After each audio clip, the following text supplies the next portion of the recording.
Today is Wednesday, July 22nd, 2026. This is a meeting of our Community Preservation Committee. Members present are Laurie Keene, Maureen Manasian, David Orr, Carlton Hunt, Vice Chair, myself, Gina Gasconi, Chair, and Bill Smith.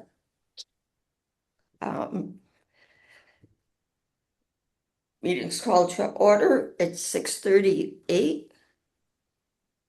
Okay. Old Colony for the alleged unresponsive, but they're moving him to the infirmary right now. Okay. Sorry, we're in a new room and we're getting used to it here, which is why we're a little late. Chair's announcements. I just want to thank the CPC members for a successful fiscal 26 year with many projects. Some were brought to fruition from other years. Some were new, went through, some are still pending. But we finished FY 26 in good standing, and I'm looking forward to working with the CPC and the townspeople, town offices, departments to a successful FY 27. That's all I have for comments. Public comment? Did you want to talk, Glenn? Yeah, just off my stuff off the.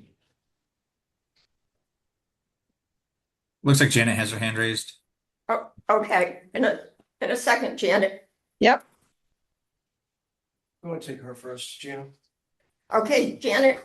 Oh, You're right. hi, ready? Yep. Can you hear me? Yes. Janet Hanson, Pleasant Street. I just wanted to watch to follow along what you have to say for the old businesses. And also, one thing I had a question on, when it was discussed on Broad Street properties, I don't know what properties you're referring to on that. And I am interested in the fire apparatus, and hopefully that gets approved. That's all I have to say for right now. Thank you. Good. Just to answer your question, when we say the Broad Street properties, we mean the two lots that are next to the former Chinese restaurant. There used to be a huge billboard there that was taken down. Oh, okay. That's the Broad Street properties. And we also have. Gina, Yes, sir. I'm gonna have to stop you. We're getting some crossover from a radio. Yeah, unfortunately, that's internal communication. I cannot silence that. I've silenced what I can. Sorry, I've silenced what I can. I can't silence that any further. Okay, is it because this is being recorded and goes to the public, is it information that should not be should be private, or? No, it's nothing more than anybody on a scanner could listen to. Okay. It's just address, location, nothing more than that. Okay, I'll just when it happens, I might just have you restart, Gina, Okay.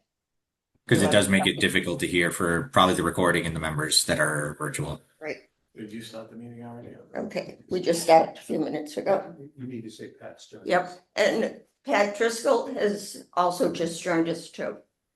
From members present. Janet, you had a comment for the fire apparatus, and we have Deputy Chief Grafson. I was going to say Grafton. I'm sorry. Sorry, Glenn. Who can't stay for our whole meeting, but he'll be glad to make comments and try to answer questions. You're right. Hi, Glenn Grafton, I'm Deputy Chief of the Department. I'm also a resident of town, live at Dominique Drive, 15 Dominique Drive. I'm here to answer any questions as to the best of my ability. I apologize I can't stay, but I've been here since 6 this morning and I really want to go home. But I'm open to any questions or comments or anything somebody might have. That me now? So can I ask, Sure. this is in relation to the pumper truck? The only question I had is once it once it's restored, is it gonna be stored in this building? That's the plan, yes. In a climate controlled? Sorry, should be speaking to this. As best as we can have it climate controlled, the building's climate. Yeah, Uh, but it'll be like in a conditioned space. Yes, yes. And the only reason, Not fully conditioned, not in, like in here, in an air conditioned area, no. But within the building, it would be subject to minor temperature fluctuation. It'll be on the apparatus floor in some area. what is the purpose of refinishing it? Is it is it ever be ever used? Is it just to keep as a showpiece? So It's a showpiece. I know Mr. Moore had also asked about, actually refurbing the bellows to the point that we could actually pump with it. But in my conversations with, Hal Fillinger from Vintage Vehicle Restoration Pennsylvania, he did not recommend that. He said, due to the age, he's like, I could restore it to that, type of condition. He's like, but it's not good for the pumper at this point. So he does not recommend doing that. Doing everything but the actual bellows. and the restoration company that you're speaking to feels the way you're gonna store it is adequate. Yes. And the reason I'm asking, I was just talking to a car enthusiast and they said that anytime you, and I didn't realize this, you restore an older vehicle like that, it really needs to be in a climate controlled or a place where there's not a lot of climate fluctuation, so. Yeah, I mean, there would be some fluctuation, but, It's not gonna go down to freezing. yeah, exactly. It's just when the doors open and close. Right. Once they close back up, winter it's heated, summer, we have fans running. It is moderately climate controlled. I don't know if you can, I would say that it's probably in a better location than it is now. True. Where is it now? It's stored, It's APC on High Street. Yeah, but it's in a outbuilding that is semi-heated. Oh. So, and if I could add one more thing, it's gonna be restored as much as possible to absolute original condition with original paint colors and that. exactly, yes, it's good. We with Hunneman Paint Colors, which is Hunneman was the company that built it. They were actually in Boston. It's gonna be, yeah, stripped down to essential, stripped down to every nut and bolt and redone. Anything that has to be restored is restored. Anything that can be reused is reused. And in our packet that came out, there are some pictures of it where it is now stored. And there's some pieces that were put in, it's an 1848. 1848, so it's basically the age of the townhouse in downtown. But there are some pieces there that were put on over time that probably will come off. Yes, the push rails, the parade push rails, they will be removed and replaced with wood, Okay. because that's what they were originally. They were wood. Right now, they're galvanized steel. As to also answer your question, part of the intention of this as well is to not only display it, but to actually have it in the parades as well. It's been asked if we could push it in the parade again. We can't, and that's actually for insurance reasons.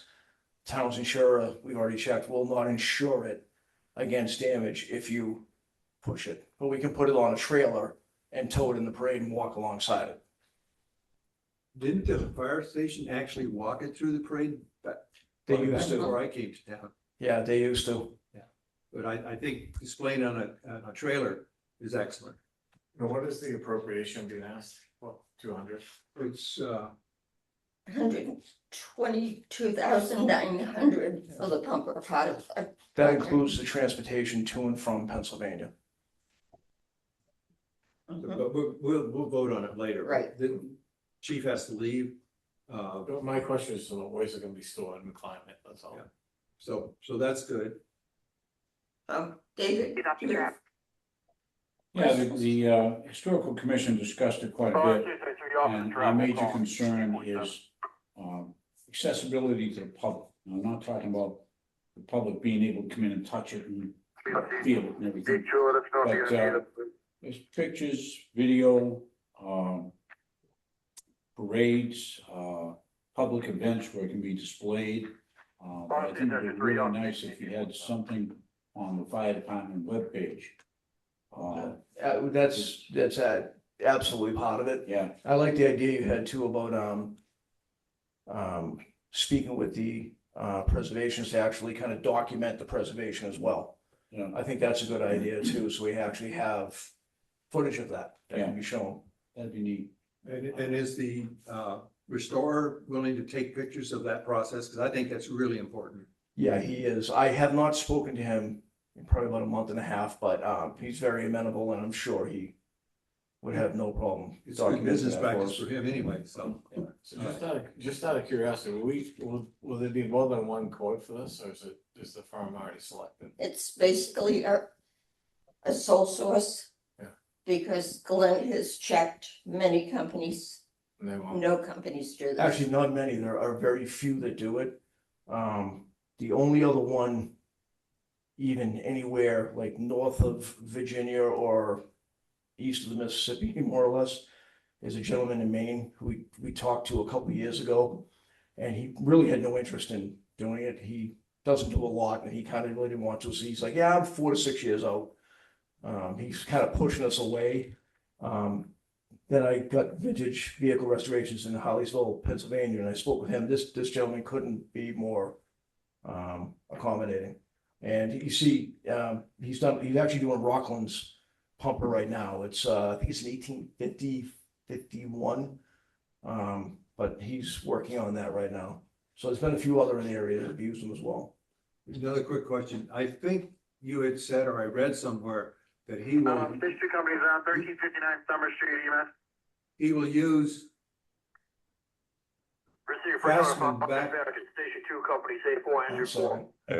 He'll use Craftsman back in the era where they actually did all the handwork. Yeah. And I forget the people. He does use, I believe, some Amish, but he uses, they're like historical craftsmen Okay. is what he farms out a lot of like leather work, the woodwork, stuff, certain things he doesn't do in-house. He has them do it and then he assembles those pieces. How about anybody else? And the price, is that pretty stable? He hasn't. I'm anticipating less, Okay. but I told him, I said, you have to give me a price that is going to account for, 2 years, because this, I'm talking for what, 18, 19 months now, for a couple of years out, because I can't come back looking for more money. I said, this is what it is. So, I'm anticipating this being less than the total amount. So you How much I can't tell you. knocked it up by 20% or something for now? Yeah, about 15, yeah. So it's around 100. I'm hoping actually a little under 100. Good. Janet, you have any questions or any other CPC members have questions? Janet Hanson, if it's okay. I just, you kind of answered my question about parades. I heard that, it wasn't going to be able to be in a parade because of insurance, but I was thinking it was insurance for the firefighters, but I see it's insurance for the apparatus itself. So, but it's on, if it can be in a parade, even on a trailer, that'd be good. And was this something that was pulled by hand or by horses? It was horse-drawn. Was Back horse in the 1800s. Yeah. For parade use, when our guys used to walk it, they pushed it themselves. Yeah. It's too bad you can't do it by horses for a parade. That would be cool. And is this going to be accessible for the public to see, or is it just going to be done and hidden away and we never see it unless it's in a parade? No, it's going to be available in the station. It's going to be displayed in the station. Okay. All right. That's all I have for now. Thank you very much. Sorry, just to add one more thing before I leave.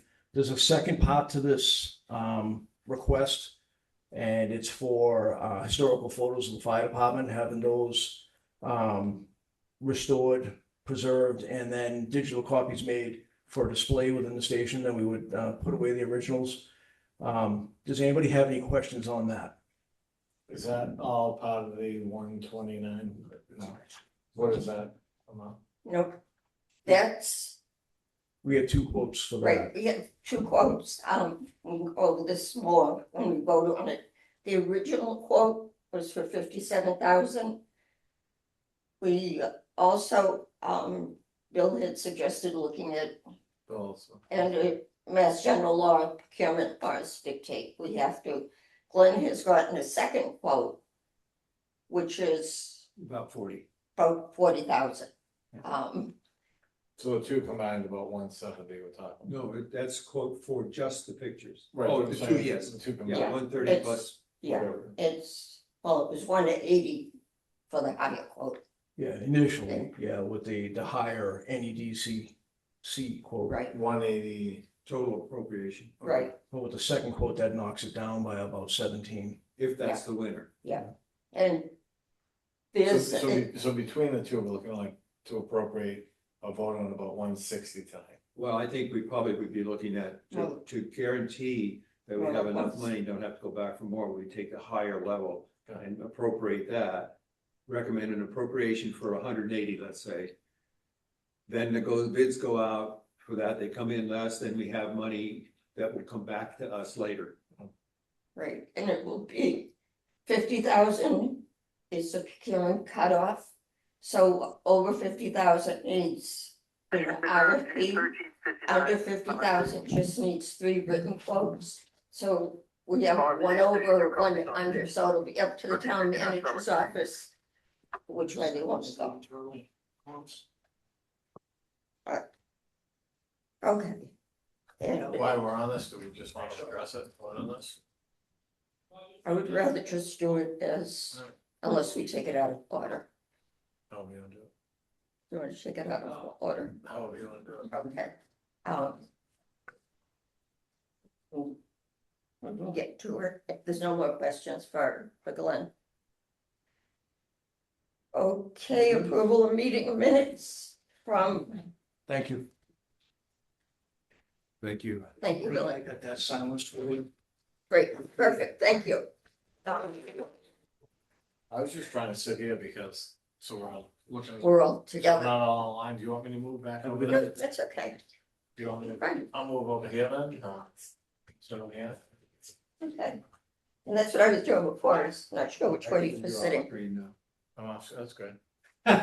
You're incognito. Yes. Do you wanna sit next to her and I'll sit over just so we're Is that on? what I'm sitting next to you? No, I'm not, I'm just a minute, not the vice chair. Well, that's fine.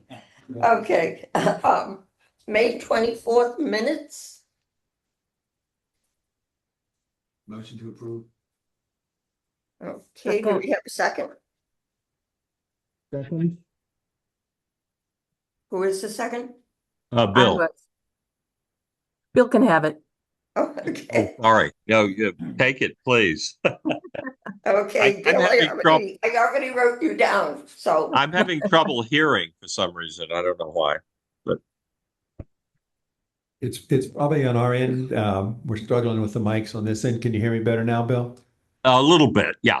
Yeah, that's much better. I've been having a little trouble too. You just got to get those mics close to your mouths. okay, sounds good. Discussion on the minutes? Hearing none, Josh, roll call, Gina, yes, Carlton, Yeah. Maureen, Yes. Bill, Yes. David, Yes. Lori, Yes. Pat. Yes. Thank you. The motion was approved. thank you. Next on the agenda, review of the financial reports as of June 30th. Our finance department is still closing out FY 26. And starting the new year, they're still working on free cash and all the reports that they do. So we don't have our June 30th report. But we closed out as of May 31st. We had roughly 3.2 million balance. Undesignated.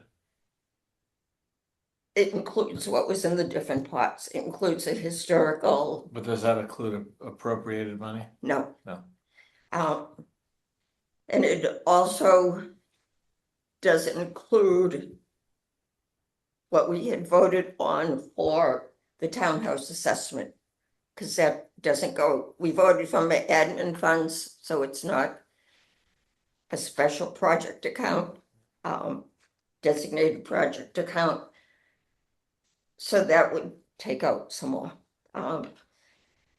We had, I believe, and Josh, correct me if I'm wrong, I just try to look back. And it looked like in May that, and I didn't get back to the May minutes. I think that was when we voted for the townhouse assessment. I want to say we voted 16,000. But can you just check to make sure that's right? Because we'll have to vote the balance tonight for FY 27. Yeah, give me just a moment. I can. Okay. But for June 30th, we had 39,000 left in administrative funds, but roughly 16,000 of that was for the townhouse assessment.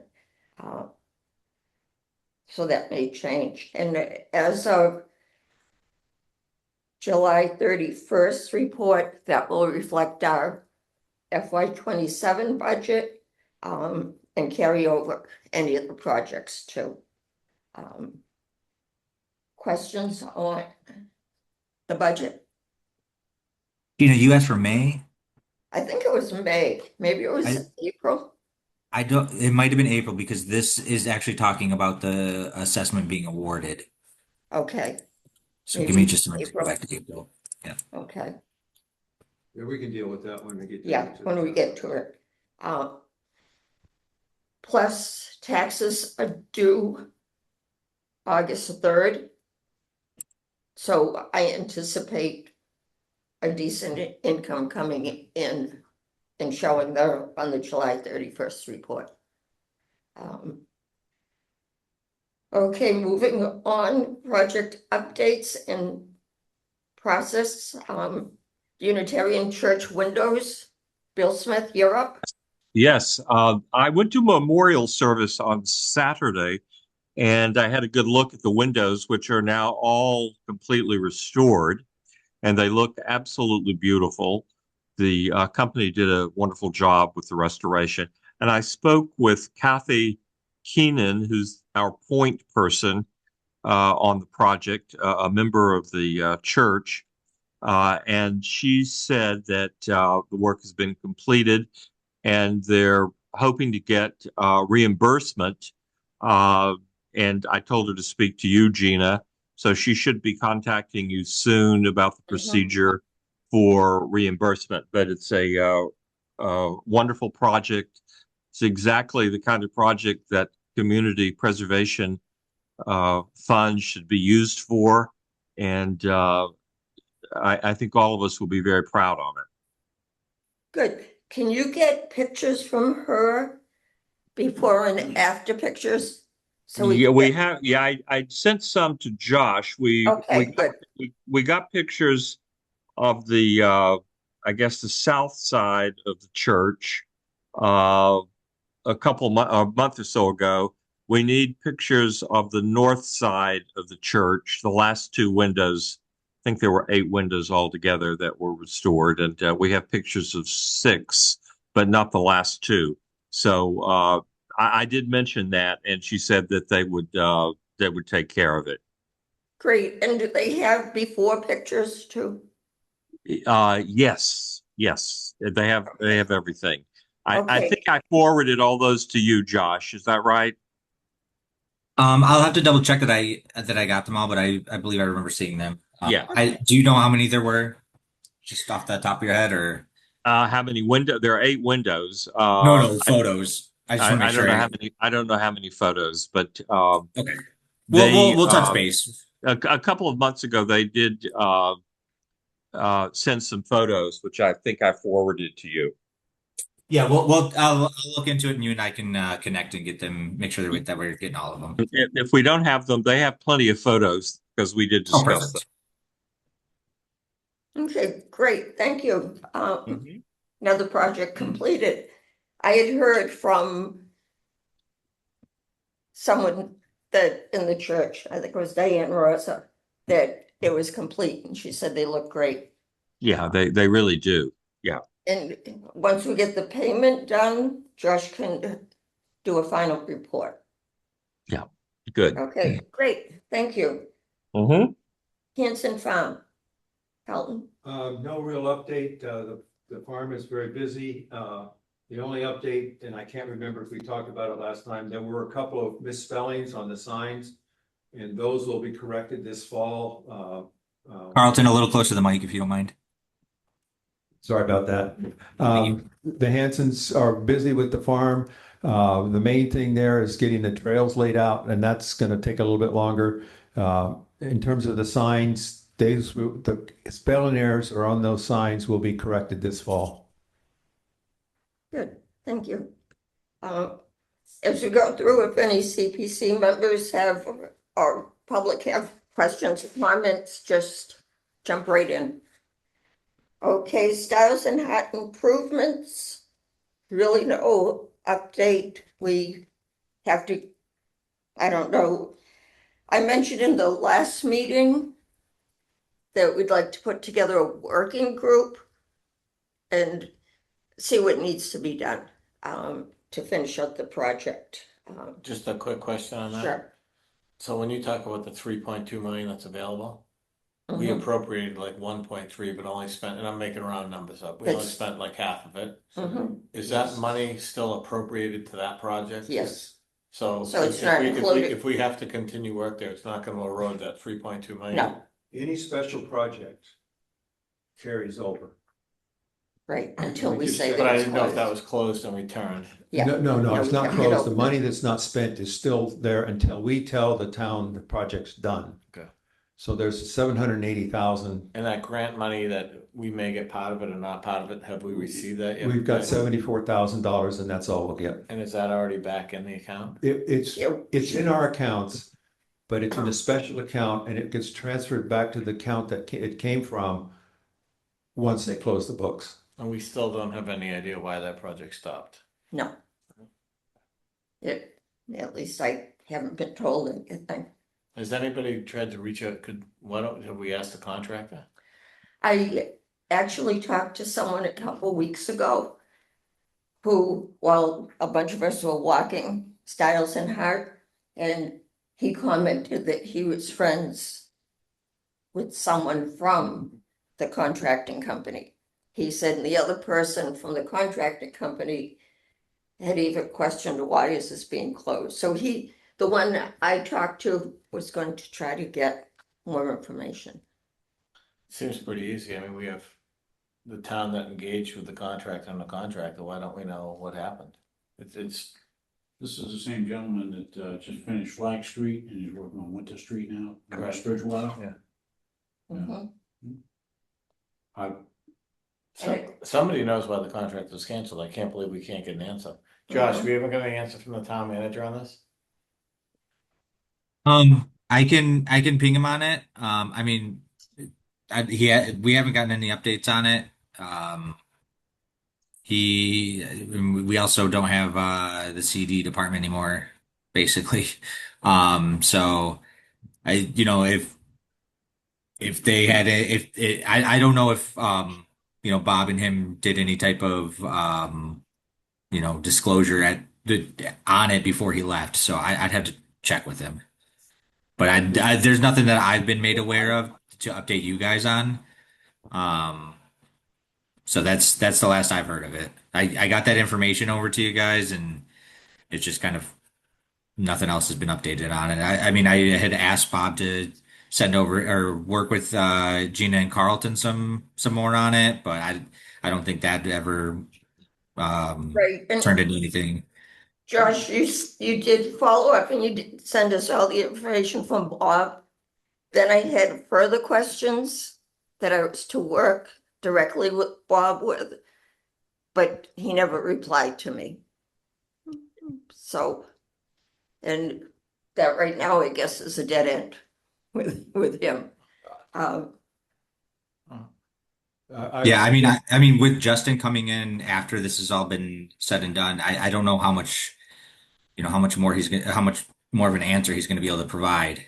I mean, everybody that had worked on it is gone now, so. Well, just to update, we did receive the stuff, there were quarterly reports required. We got several of them. They had checkoff boxes in there, and I put together a timeline on that. I'll share it. I haven't quality assured it yet. So I need to go back and look at that, but I will share that timeline with all the invoices that were paid, what decisions were made, what reports were sent in. We don't have internal emails. That's what we don't have. Yeah, and I think I did say that that would need to be a FOIA request. I think you're Okay. right. I can FOIA that. Not that I want to put more work on you guys, but just. Yeah, I think with what's being requested, well, it would have been better to do that when Bob was here, but yeah, with all the information that's being requested, we're gonna have to go into we're gonna have to send it over to IT for them to pull the emails and things like that. So you know, I mean, you can do it as the chair, Gina, if you want. I think that the best way to do it would be to be a FOIA request. Okay, wouldn't there be, if you have a signed contract in place, wouldn't there be a official cancellation of the project? I don't know the answer to that. Okay. We've got to go back to the Yeah, people that we'll know. look into it. He's got two projects going on in town right now. He's building a house on South Street. I've had a lot of dealings with him when I was working in West Bridgewater. I have no problem going down to see him. Try to find him tomorrow afternoon Could you? and ask him what he can provide us with as far as information. I'll go see him. That's great. Thank you, David. Okay, anything else on Stiles and Hart? Okay, if not, Hemlock Drive windows replacement? Yeah, I just got an update today. Rain and holidays have delayed them a little bit. The notes that I made on their form that they sent me, basically right now, it looks like they plan to complete everything by around August 16th or 15th, weather providing. So they have a number of things to get done. Also in the email, I did receive a preliminary estimate of what the next invoice to us will be, but we don't have the actual closeout for that. So it's almost done, but it's been almost done for 6 months. Under budget or On budget. on? Yeah, we can't do, I don't know, they have another grant. Alright. And so the state provided more money, so we're supplementing that. And what we gave them enabled them to get that other grant. So they have to balance their books and we only have X amount of dollars. I guess my question is, do you think any of that appropriation will be coming back or not? I doubt it. Okay, good, thank you. And Colin, same thing is for the Unitarian Church, just pictures, and once we get the final payment, we'll get it to They were Josh. made aware of that, and we Yeah. did have that tour, and we have a couple of Yep. pictures, but. Yeah, I have a bunch too that I took Yeah, that day right. too. Okay, townhouse interior historical architect assessment. I still can't say that quick. Josh, did you see back to April? How much we appropriated? Yeah, let me get it up on the screen here. Has anybody been hired for that yet? I'll give you They an have update. done. Joss, I'm gonna wait for you to do that because I've got a hot off the press of an email that came in at 3 o'clock, 3 this afternoon. So for an update. But I want to get the number of, Yeah. and I thought it was 16,000, but, That's what I thought too. and we did approve an invoice for 7,500 Right, in June. So we didn't have to Right. use this year's fiscal money out of our admin account. But we do have to revote, as you said earlier, we do have to revote the remainder because you can't carry over administrative funds that are unspent. mhm. It's not showing up, is it? Maybe it was before that. Well, No. So we didn't have a meeting in April. It's the March one. I'm trying to get Okay. that. I No, wanted what to we- I wanted to have it on the screen for you guys, but it's not. Oh, okay. When you Okay. find it, Yeah. what we can do is hear what's gone on. If we get the number, we can come back, but we can also do a motion that says we will pay the remaining amount that was proposed. That, and we can get it cleared up that way. Okay, So while Josh looks, I did get this email from Joe Booth. Basically, they've done 2 visits to the interior of the townhouse, and they can safely state that the second floor was an open auditorium. This was derived from our inspections and from the historic data that was provided. And then he gives a brief summary that I'm not going to get into it, but the first floor is a little bit harder to determine what's historically needs to be preserved because they did put those partitions in there. There's a number of other things that they've identified that will need, like the ceiling and all of stuff that was up in the ceilings that are in pretty bad shape right now because they've put some kind of board up there. Anyway, what he's bottom line is he wants to have a meeting with the town. This email actually got sent to Chris Hartman, who's the maintenance director. So that's where the communication is. I got CC'd on it. The bottom line is that they want to sit down and talk to us before they do their final report with their findings. So that will be scheduled, but it won't be for the whole committee. I think it's just a subset of us to do that. And that's where it's at. mhm. David, do you have comments on? No. Okay. Okay, Josh, maybe. Yep. You can just tell us what Booth Associates, how much the contract was? Would that be easier to look up? Yeah, maybe. Because regardless of what we had appropriated before, if his contract was less or more, we might have to add or subtract to it. But while Josh is looking that up, we're just going to jump to the next, the townhouse match to the Cultural Council grant that was awarded to Yep. the town. Oh, I'm gonna try to share it again. Let me know if you Okay. guys can see it. Are you guys able to see that? There you go. oh, yep, Can you on a make it different bigger? screen, but yep. 15,000. So it's right 16. here. I don't know if it's harder to see for you guys because it's on the screen 15,000. for the compensation. Okay, 15. Okay, So 15,000. we paid half of it last fiscal year. Okay, thank you, Josh. So do you need a motion on to, I need a motion to pay the balance on Booth Associates contract for the interior assessment in the amount of $7,500, which reflects the balance not paid in FY 26. and taken from the FY 27 admin? Yep. So moved. Okay, second, Second, okay. Discussion? And that is account 530000. Even though the assessment seems to be quite a bit, I'm sure that in the long run, it will pay off because once the work on the restoration of the townhouse starts, a lot of the preliminary work will have been done by this assessment report.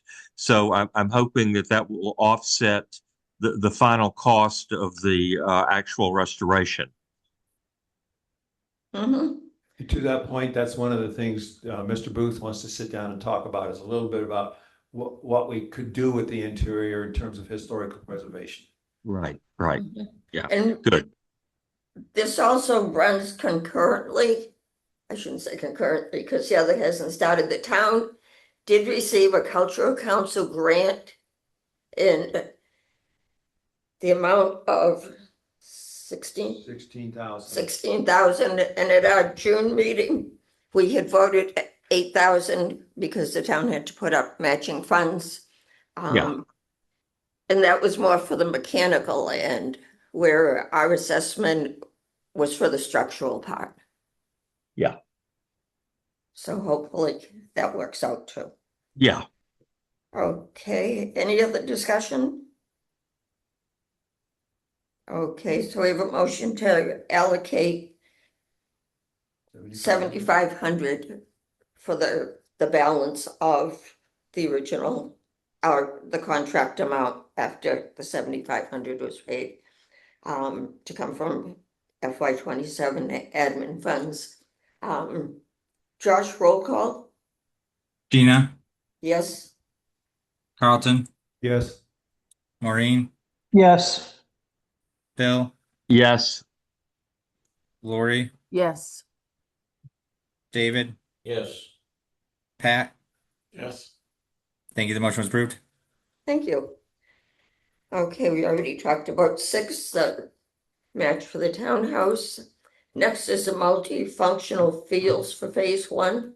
Pat, can you update us on that? Yeah, so we, I think everybody knows that Silver Engineering was awarded the contract for that, for the engineering. I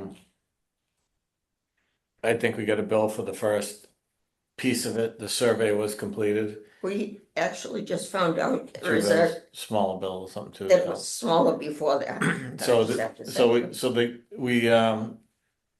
Silver Engineering reached out to Mr. Small and Mark Thomas. Jim Small is the recreation superintendent, and let him know that the survey was done. So Monday at 2:00, Jim Small, Mr. Silva, Mark Thomas, the head of recreation, and Frank Judd, who kind of spearheaded this whole thing through the lacrosse program. We're going to meet out there. I ended up meeting them out there. Mark Thomas ended up meeting we had him on speakerphone while we were out there. Mr. Silva walked us around. They have already evaluated the well to some degree. They're looking for some historical plans. Mr. Silva just wanted to go over some of the challenges and make sure we're all on the same page with what we're trying to fit there. Originally, when this first started, we had a plan where it was just a lacrosse field, which is in a smaller dimension than a soccer field or football field. So we relayed to Mr. Silva we wanted the biggest field because it is a multi-purpose field and not one sport field. So he's going to increase the size of the fields based on that conversation. And basically it was just a check-in, walk around and show us what he had done. So he's going to take it, I believe, to the next phase now. Thank you. And I believe, One other thing I should say, that the 4 remaining tennis courts, there is an issue with trying to fit a lacrosse wall, a soccer wall, a football wall there. And those 4 tennis courts are part of that retrofit. So we went back and forth. And the one thing that Mr. Silver is looking at, because I think there's a need for potentially more pickleball as well. yeah, So possibly. So what he's gonna look at now is restoring 3 of those tennis courts, not 4, as pickle and tennis courts combination. Okay, that's what I was gonna say, because I hear the need for Tennis. tennis courts. So that's something we should talk about, because right now, in order to fit a bigger field in and to fit everything in multi-purpose that we're trying to do to accommodate soccer, football, the kickback wall, everything else, one of the discussion items was, do we go from 3 tennis courts to 4 tennis courts to 3? And I think the group out there kind of said, that's an option to look at. It would be less money to restore them, obviously, to be restoring 3 than 4. But we also asked, Mr. Silva brought up the fact, he says, what about pickleball courts? And we asked him to, in the drawing, if he could show the line painting of pickle and tennis all in one court. So it could be a shared court, so to speak. Good. I don't play a lot of pickleball or tennis, so I don't know if it's the same net or a different net, but I Same guess net, different courts. so right now the only thing in flux is whether it's going to be 3 tennis courts or 4 tennis courts. Now, does the town have to, or the school, I'm not not sure on this, the tennis courts, like we talked about the fields, do they have to approve? But you're saying to retrofit them, not dig them out completely. So we asked Mr. Small that, so we don't know. They don't appear to be in terrible shape. There is some cracking. He explained how you guys resurfaced the basketball courts recently. Mhm. He said he was able to do that at Legion Field, but he was unable to do that at Scotland Field. Yeah, Scotland was a Scotland's gonna be disaster. a full tear out. Yeah. So that's a good question. I mean, maybe we shift the whole, maybe, I think right now they're planning on it to refurbish, and that's why they're cutting one off and refurbishing them. But I think maybe if it's a replacement, you can maybe shift the whole thing over to the left and keep 4. Okay, So I think that has to be analyzed. okay. But those are and we're talking to Mr. Small, those are important because now that the town owns that site and the regional district doesn't own it anymore, those are really the only town tennis courts we have, Right. and they're in terrible shape. Mm-hmm. So I think part of this Functional. functional field retrofit, I think the tennis courts are just as important as the new fields. I think that because I agree. there is no tennis court in town, so. Right. Well, there are tennis courts over at the district, but there's no town-owned ones. Right, and they're locked. And they're So- locked, yeah. Right. But there are no tennis. So if someone wants to play tennis, you have to go to the college or BR. BRs are locked. Mhm. So it'd be nice to get those restored. So his deliverable is the final concept plan, but no budgeting estimates or anything like that? I think I'm not sure. I think it's gonna be more than a concept plan. I think it's gonna be a plan ready to go. I mean, he's doing site plan. he's doing the engineer. He's doing a site plan. Okay, He's done the survey.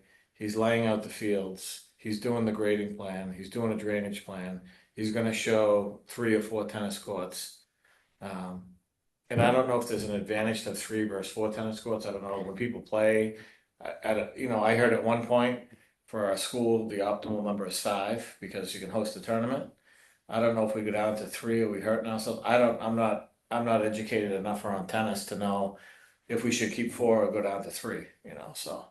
But I think 3 brand new ones are better than 4 dilapidated ones. So. Mm-hmm. good point. But that's kind of where. So Mark was there representing recreation. Jim Small was great. I mean, he had already done a lot of work out there. He's amazing. He had already. I mean, I guess they had a well that they thought didn't work for 2 years, which is disappointing. And he went and hit a reset button and got it to work. I mean, Yay.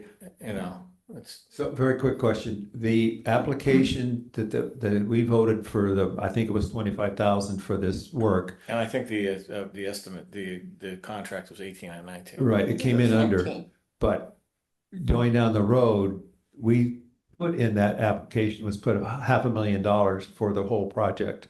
Right, so For 475. phase So 2. so there's 475 less. My question becomes, once we get that plan, I guess the town, rec department and commission would look at it and say, okay, let's put this out to bid. Is that how that works? Yeah, and again, so we talked just like, I mean, I think it must be a year now that you, myself, and Gina and Mark went out there. It was in the, And we talked about like long-term planning there. So we talked about this as well. 475,000 is probably not going to be enough to do everything we want to do out there. The tennis courts, the fields, the lighting, the garage, everything else. So we talked about that on site. So, but I think what we need to do is figure out a plan for a master plan, and then figure out what we can do with the money that we have. But what we were talking about was we asked Larry to put lighting. You had brought it up, Carlton. If it's going to be a multi-purpose field for the town, maybe we should light it, right? So we don't want to be digging up the fields later. So we said to Larry, at least put in the conduit and the locations of the lights. And if we can't afford to do it in this round, or we can't afford to do it with this money, maybe Parks and Recs does it 5 years from now. But at least the infrastructure's in to pull the lines. We talked about the well. The well appears to be fine, so we'll upgrade that well and bring the irrigation down. Maybe we can't do the tennis courts as part of this. Maybe that's a separate application after. But nobody knows any pricing. That's why it's important. That 500,000, I think was a shot in the dark when It's just a placeholder. when five of us were out there looking around saying, is it 200? Is it 500? So we really don't know. And that's why we decided to break up into phase one and phase two, get a plan. And then once you have the plan, you can shop it around. If it comes at 800, you go, oh, we got problems. We either cut it back, come back for more money. If it's 300, then we say, hey, maybe we do the lighting and stuff now. So No, that's where I'm going, is once that comes in, then the town has to go through a procurement process right. to see what it really costs, and then we have to deal with that. The town can send us an amendment if it needs more money. If it needs less, they just use the money and put back what they don't spend. So I'm just trying to set up that down the road, the town's gonna have to provide some more information to us. We've already recommended a 475. That's what the I recommend. thought we just We recommended just- We recommended 25,000. 25 out of the 475. Right, 475 has not been appropriated. correct. So that's the process I want to make clear. Correct. But I think, and I never met Jim Small before. He was great when he was out there. He's like, hey, why don't we just get a flat surface? Why don't we lay out the fields, but have it so we can move fields around? Why don't we put the lights on the perimeter? Why don't we do the irrigation this way? So it gives us flexibility Great. just for that multi-purpose thing. And I think that way you can phase in the cost. I mean, maybe we decide, hey, we're not going to do lights now, but tennis is more important. So, and that's where the Recreation Commission will come in, because, I think the way I'd like to see it is get all the fields done, get the tennis courts done, and to me, lighting is down the road, right? It's a nice I hear thing to you. have, but you don't want to be digging trenches across brand new fields. So Right. let's figure out what we need for conduit and where the lights are going to go. And I thought we'd even put the concrete in for the lights, but Jim Small was great. He said, no, he says, you don't want to do that because you don't know the size of the lights you're going to use. You might be doing he said, as long as that PVC pipe's over there, putting in the slabs later on, it's no problem. As long as you got the sleeves. So I think we're trying to get a master plan. Yeah. And then what we fund with that 475 will probably be up to recreation. Well, not only that, we have to make sure that we recommend what we've recommended to the town council, because the town council has to actually appropriate Right. the funds. So I'm just trying to lay ground for the next step. I think the only application that actually went into the town was the 25,000 25,000, correct, phase one. phase one. But the number 475 was also in it. But it's not. I think it was it's like, not right, I think appropriated. it was like a placeholder. It's a right? placeholder, it's not appropriated. So the question is, does the CPC come back and recommend the amount of money we need as down the road, and then the council considers it? That's Right. it's a process question. Well, I think just from being out there, I think Silver Engineering had some contacts, and I think Mr. Jim Small had some contacts, and they mentioned different companies. I mean, I think the goal is to get that plan, to get there to a couple of Right. companies and say, hey, what do you guys think? Like, ballpark. Get a plan that can be bid on, yeah. Right. Right. And we had also said, when we recommended the 25,000 just for phase one, we had also said, once this whole engineering goes through, Recreation has more of a better idea of what they want there.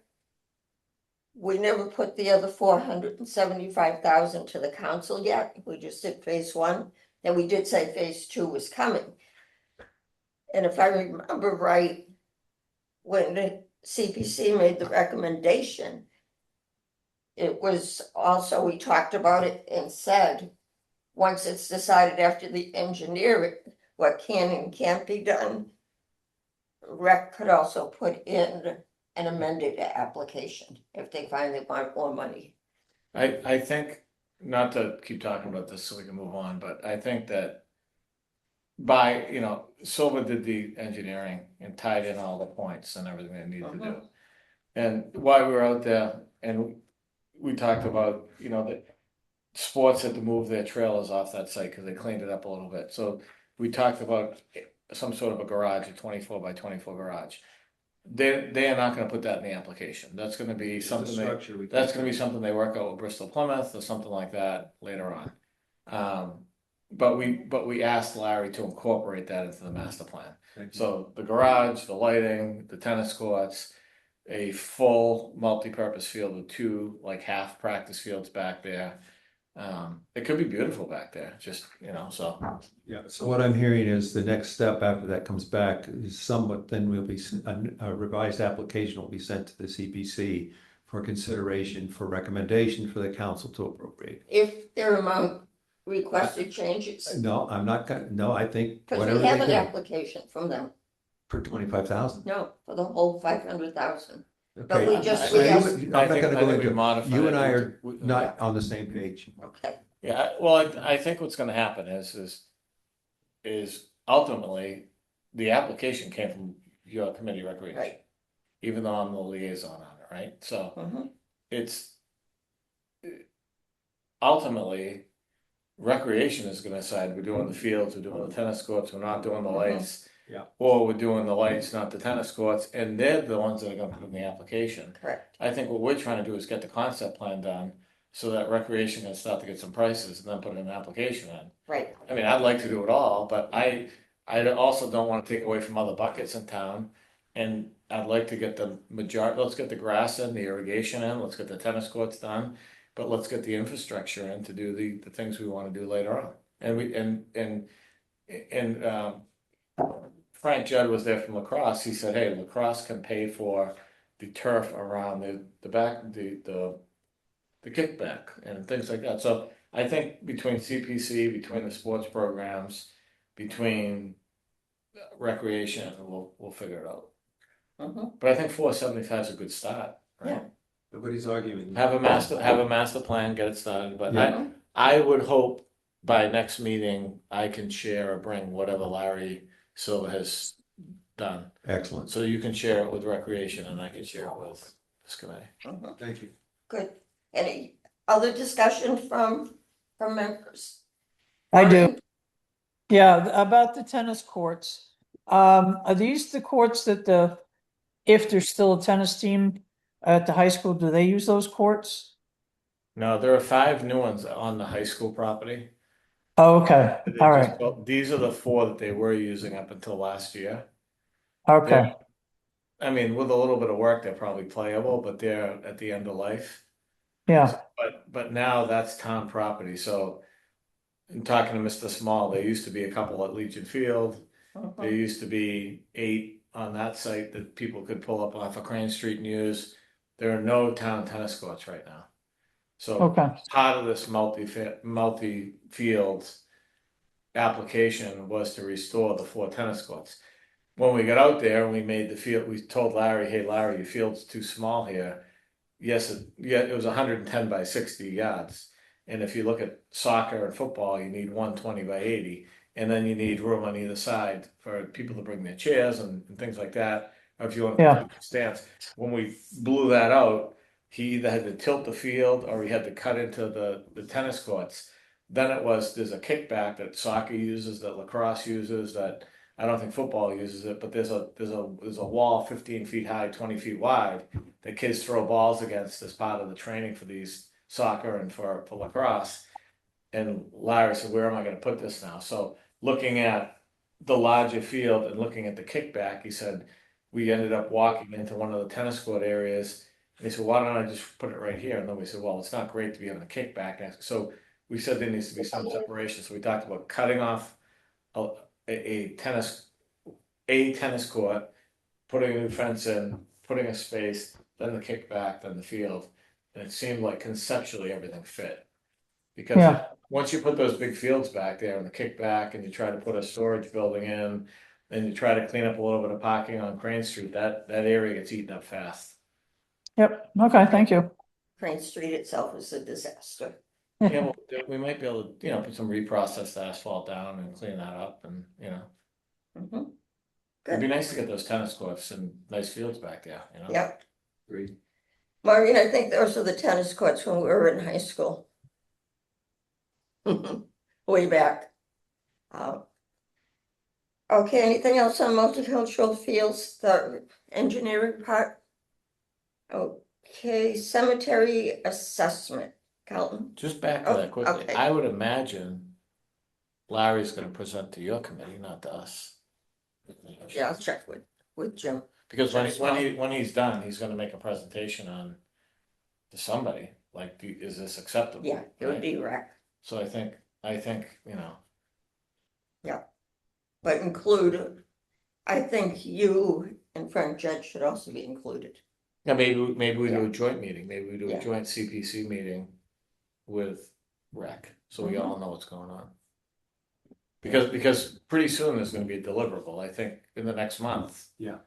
He's gonna wanna have people make decisions, Mhm. you know, like, Or at least comment on it so we can finalize it. and I don't know if that, I imagine where it's a rec project, that should go to your committee, not to us. Right.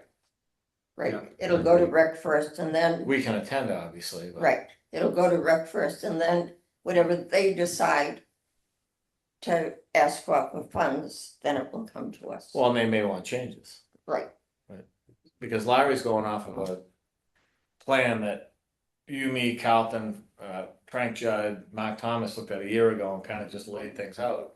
And we're telling him what we want. Now he's gonna create a design. And we may not like it, or rec may not like it, so, you know, that's why the next conversation, you should probably be, well, Frank's, Mark's the head of rec, right? Yes. no, Tommy Riki is now, Oh, he is? he's the new chair. Okay, let's move on. I think this is great what's happening. Yeah. It's the right process. But it should go back to rec. Correct. So you said cemetery? Yep, Very quickly, the RFP for a revised scope is on the street, was released yesterday or the day before. Basically, we downsized it in terms of the scope, and we also downsized it in terms of the cemeteries to be assessed.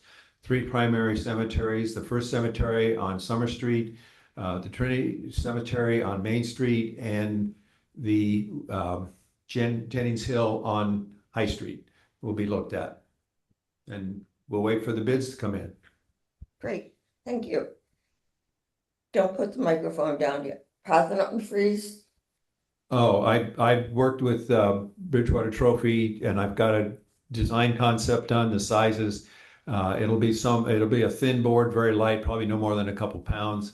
And he has to get me the final proof so we can approve it and it'll move forward. His business surge has slowed down a little bit, but not a lot. good, thank you. Next, project updates for completed projects, final steps needed. These will at some point get off of our agenda, I promise. Broad Street Properties, as you clarified for public comment, Broad Street Properties are the 2 next to the former, it looks like 1 lot, but it's actually 2 there, next to the former Chinese restaurant. That the project is closed, it's been paid, we accepted the final report that Josh submitted. We're just waiting for the CR, and that's in the hands of the town right now. Wild Inns Trust is working on it and submitted questions to the town. Next, Summer Street Mobile Station is just, oops. Okay, I think somebody said something. Mobile Station Summer Street is just pending the filing of the CR and the final report. I'll update this. Council had an order before it to accept the CR. The CR is still in process, but they're starting their job for the CR to be accepted, and the CR will follow the format that the state requires for conservation land. The holder of the CR needs to be engaged, but at least the process is finally moving forward. Who's gonna hold the CR, BAA? Bridgewater Improvement Association voted to hold that CR, but the town hasn't given us I'm a member of BIA, so I can speak to it. The town has not given us the CR to look at yet. By us, I mean BIA. Okay, for folks that are watching the recording or watching us live, when we say CR, we're talking about a conservation restriction, which is required for using if CPA funds are used. Okay, project updates, potential projects that we've approved the eligibility form.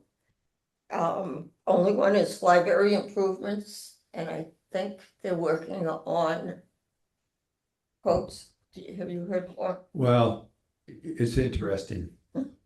They are actually have put the new columns on the front porch up. Those were purchased with town funds of another source. Those were included in the eligibility form. There were carpets included. We said the carpets were not eligible, but the pillars were. But since the pillars have been purchased and now installed, CPA funds cannot be used to reimburse the project after it's installed. So the library is going to have to come back with a new eligibility form, and I think it's going to be in the terms of the windows. And remember, that has an $84,000 grant from the energy upgrades. So I'm not sure when they're going to come back. And I need somebody else to pick up the liaison. Okay, Can I ask you actually a question on that? I submitted the original eligibility form. Yeah. So would you guys want me to submit an application with the like, would it make more sense to submit it with the columns and the carpets removed? As far as I'm concerned, yes. Okay. That's something I can definitely work on. Justin had asked me about it earlier this week, so I said that I would ask about it. I know that you had Carlton had said that he wanted to talk to Jed a little bit about the remaining things on there, so that clarifies everything. So what I'll do is I will get that revised application to you guys for August. Thank you. And I did talk with Jed. We went over that, but he wasn't fully aware of all the details of the contract, that kind of thing. Yeah, it would be good to have that and have budget estimates. I'm hoping they haven't even ordered the windows yet or paid for them, because if they've done that and they get delivered and paid for, we can't fund it. No, I don't think they have, because Justin had asked specifically about the windows, and wanted to make sure that they were being put on the application and that they were moving forward with that. He wanted. I explained to him that the carpet when we originally submitted the eligibility form was not eligible, and then because of the columns being purchased and installed already, that those would also fall off. So I think that makes sense for me to just send the application in and expect it for your August meeting. great. Mr. Hartman is coming before the HDC during the first week of August, when we scheduled a meeting to discuss the windows.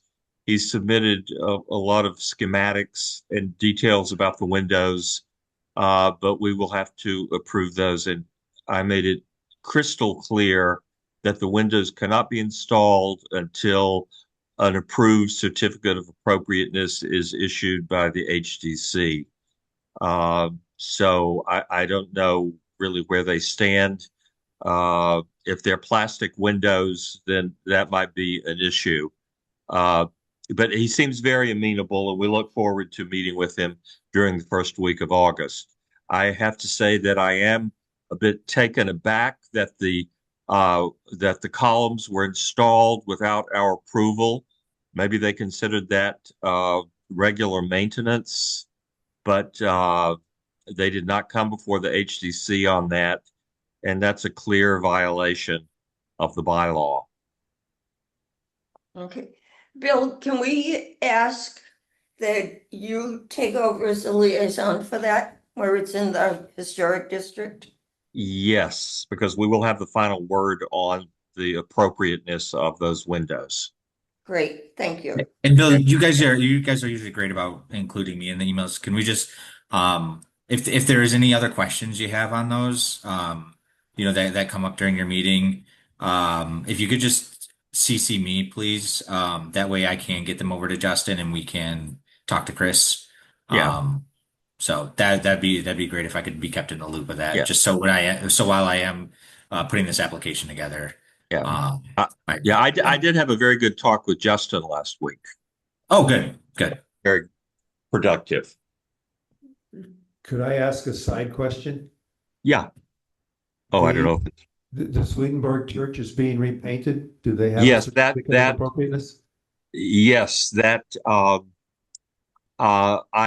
talked to the building inspector about that, and he's informed them that they have to appear before the committee to determine if the color is appropriate. Uh, the Mass Historical Commission just issued an exhaustive list of period appropriate colors for various types of architecture. It's a tremendous asset, and we're going to be following that very scrupulously when we determine colors for historic buildings. It's a wonderful document.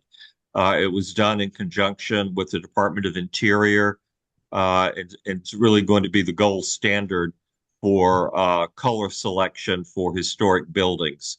They're very specific about the type of architecture, when the buildings were constructed and so forth. It's a very exciting document. Uh, and they're going to be appearing before us during that first week of August. I had no idea this was going on until Monday when I drove through town and saw painters out there. What church is that, Bill? The Swedenborgian Church on the Okay. corner of School Street and I guess that's Bedford. Correct. Mm-hmm. Right, okay. And I also noticed the nice mural on the side of Greyhound Tavern the other day. I don't think That's they're in the not- historic That's not district. historic. That's not in the HDC, Oh, unfortunately. okay. Okay, I was thinking it was. It looks nice. Yeah. Okay, moving on, potential projects, I'll hit on these quickly. Jenny Leonard Park. Recreation is still waiting for the termination of the town accepting the parcel from Oldfield Estates.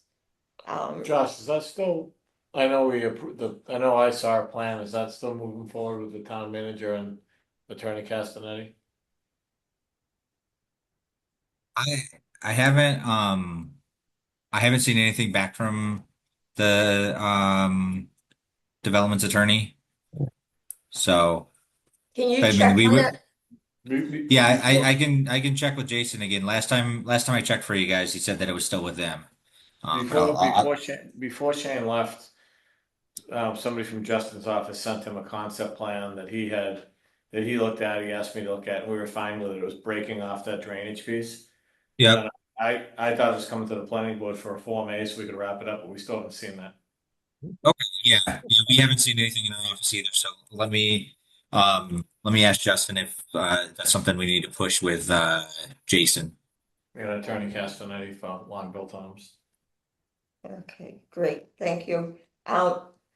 Playground accessibility at Marathon Park. That's through the Disability Commission. They had David Frim, the chairman, had come to one of our CPC meetings a few months back, gave their concept. He also talked about, we had no eligibility for him, but he just asked his questions. He's also gone to a recreation meeting, Parks and Rec, and he is working with Parks and Rec. We, meaning Parks and Rec, has asked Disability Commission to come up with prices, and obviously, and they know they can't do everything at once, but just to prioritize.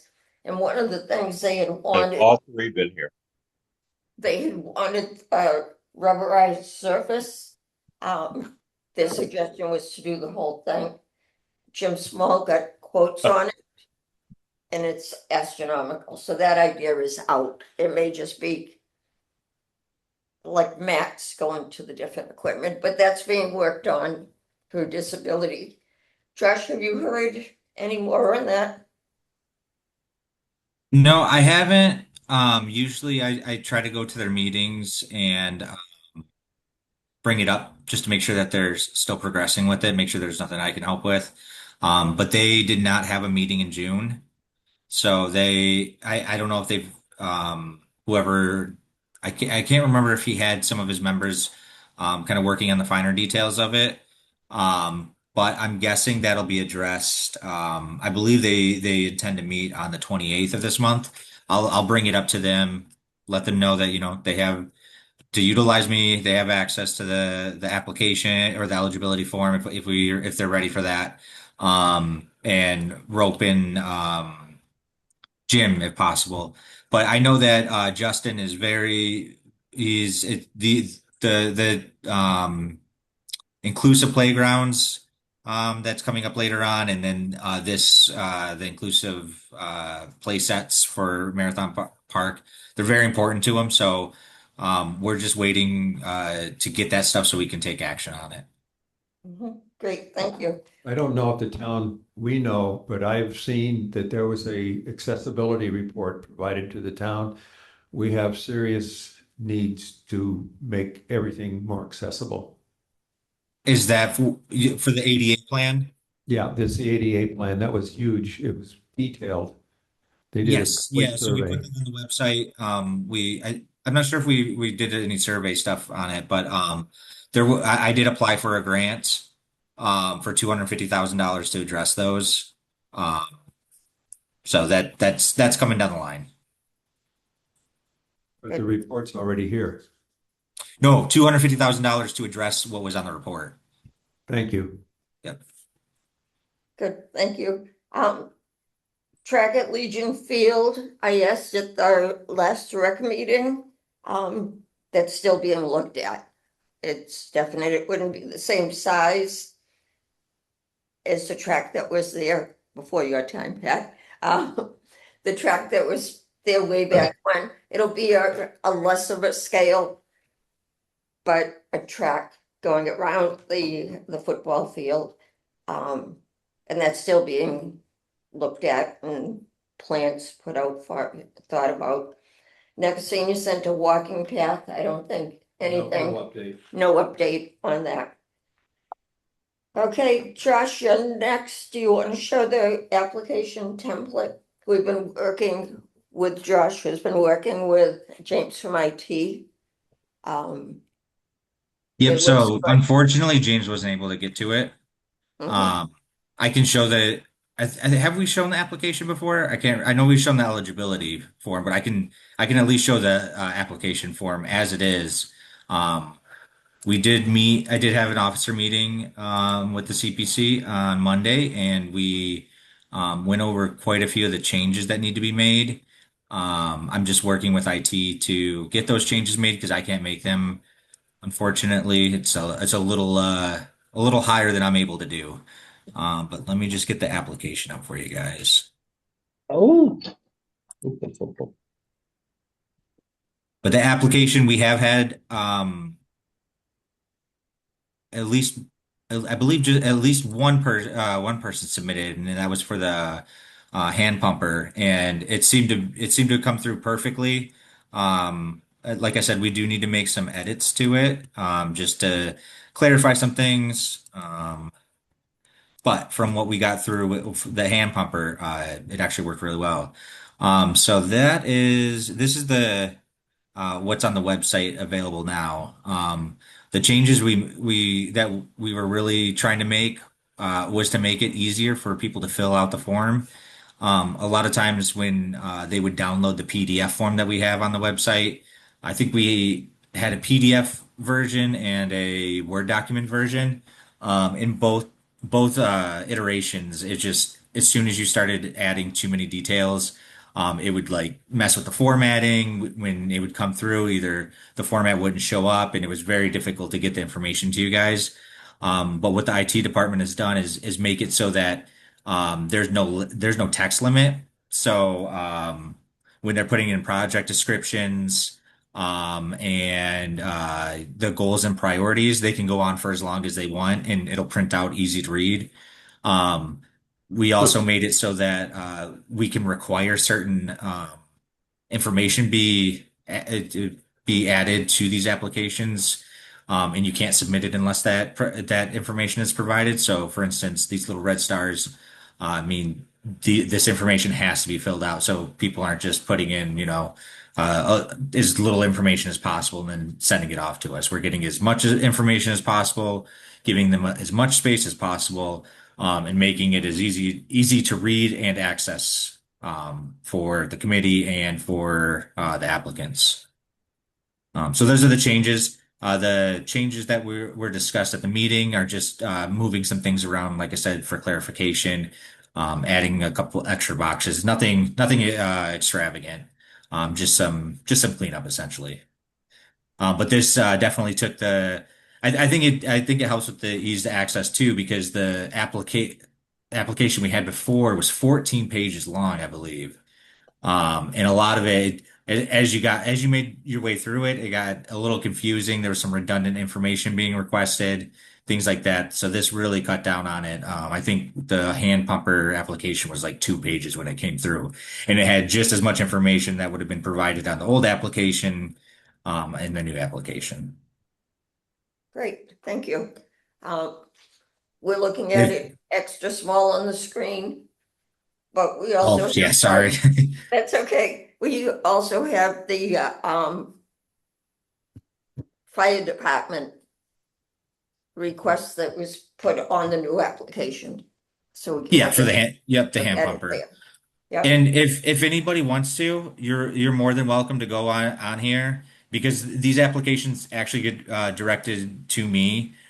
You're more than welcome to go on here and play with it and submit just an example or like a demo. And if there's something that you see that you want changed or you think that should be changed, feel free to email me and we'll talk about it and see what we can do for it.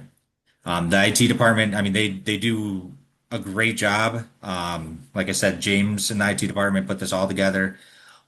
He does have his limitations, but he's finding workarounds for it. Great, thank you, Josh, for all your work on this. I think it's a great application. And I absolutely detested the old one. And I didn't have to fill them out and I didn't like it. So thank you to you and James for your work. We talked about it. CPC membership. Okay. CPC membership vacancies, Housing Authority. I honestly don't know what to do about that one. Well, did Justin did he have time to reach out? I know he was out for a bit. But did he have time to reach out to the Housing Authority and put a little pressure? No, but the Housing Authority, I They think did they're, appoint, somebody was going for, yeah, Stacy Driscoll was. She interviewed for the Housing Authority. So I'm not sure if that's who they intended to, because she was their representative before, right? right, Yeah, so I'm not sure if she's becoming an active member again and that's their appointment. But yeah, I can follow up with the chair again to see if they have an appointment. I can't make them appoint someone. right. I've tried not making them. I've tried it, asking many times. Oops, sorry, Beth. But yeah, I don't have an update on it. I'd imagine once they get Stacy, she just has to interview with the town manager and then go through the appointment through the ratification with town council. Great, okay, thank you. The second citizens at large position has been posted on the town website.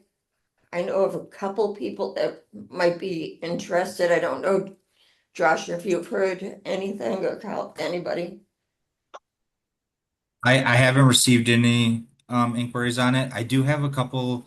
I can't promise anything, but I do have a couple people that have applied to committees and boards that are full. So you guys are kind of at the top of my list for getting some spaces filled. So essentially what I'm going to do is try to see if they have any interest in filling some of our committees that are having that have vacancies and are having quorum issues. So like a historical commission, open space, and CPC. So I'll send it out to them and see what their interest is. But I haven't had anybody directly asking for community preservation committee yet. Okay, great, thank you. New business. In our packet was an adaptive play area at Legion Field. It shows as submitted from a mother. Sherry, you're right here. Thank you. Speaking with Parks and Rec, the official application may come from Parks and Rec. I thank you for your work on this, and I've talked to Jim Small, the superintendent of Parks and Rec. His conceptual part of where it will be, he keeps offering to show it to me in person, but every time he does, it's raining. But so do the CPC members have questions? Sherry, do you want to give a brief summary of Catherine, can I see the eligibility for? what you're asking? Sure. And I can pull up a map if you want to know like the location and Okay. what Jim's vision is. It's just kind of an overview. I don't know if Mhm. that would be helpful. Let's see, will this work? Wow. Let's see. Can you see this? So the original, we've kind of gone through a few locations by the Williams Intermediate School. We had a meeting with Mr. Clark and Mr. Powers. We wanted to originally do it behind the gym, but it's all like manhole covers and sewer and water lines. So the second location was by this gate, but when you come off the like circular like roundabout that the buses go around. However, when Jim Smalls met with the fire department, that's their only access for like emergency vehicles to get onto the field. So they would prefer an alternative location. And Jim proposed, it's like really small to see, but I'll zoom in. There's this like triangular piece. And when you're looking at it from behind the school, it's kind of almost directly behind the cafeteria or just to the left of the cafeteria. And zoomed in, you can kind of see what he figured out is that center field can be pushed back about 5 panels of fencing it will carve out about a 6,000 square foot triangular area. And it's actually like fenced on a couple sides, but something he did let me know because I didn't, in trying to come up with craft a budget for this, I really relied on some AI tools and trying to put in what we would want with rubber surfacing and a fully fenced in safe area for kids to use. But he said like they have to reconfigure the fencing, and fencing is also astronomically expensive, like the rubber surfacing. So that was something I didn't budget for initially. And then because it will be center field, some sort of netting or tall fencing would probably have to be configured across this large border. Okay, and you're getting prices too on the actual equipment you want? And you mentioned I mean, I wasn't planning to kind of like bid out the equipment. I was actually looking at other, I have some, I guess, case studies of other CPC funded playgrounds in other towns, and like the budgets vary depending on how big they are and how much site work was required. And then I was looking at like what kind of companies are doing these, and they range from like 400,000 to the Hingham one is more than double the square footage that we're working with, and it was 1.4 million. And these are kind of like the ways towns are getting funding, and with CPC funding plus fundraising is kind of the most common thing.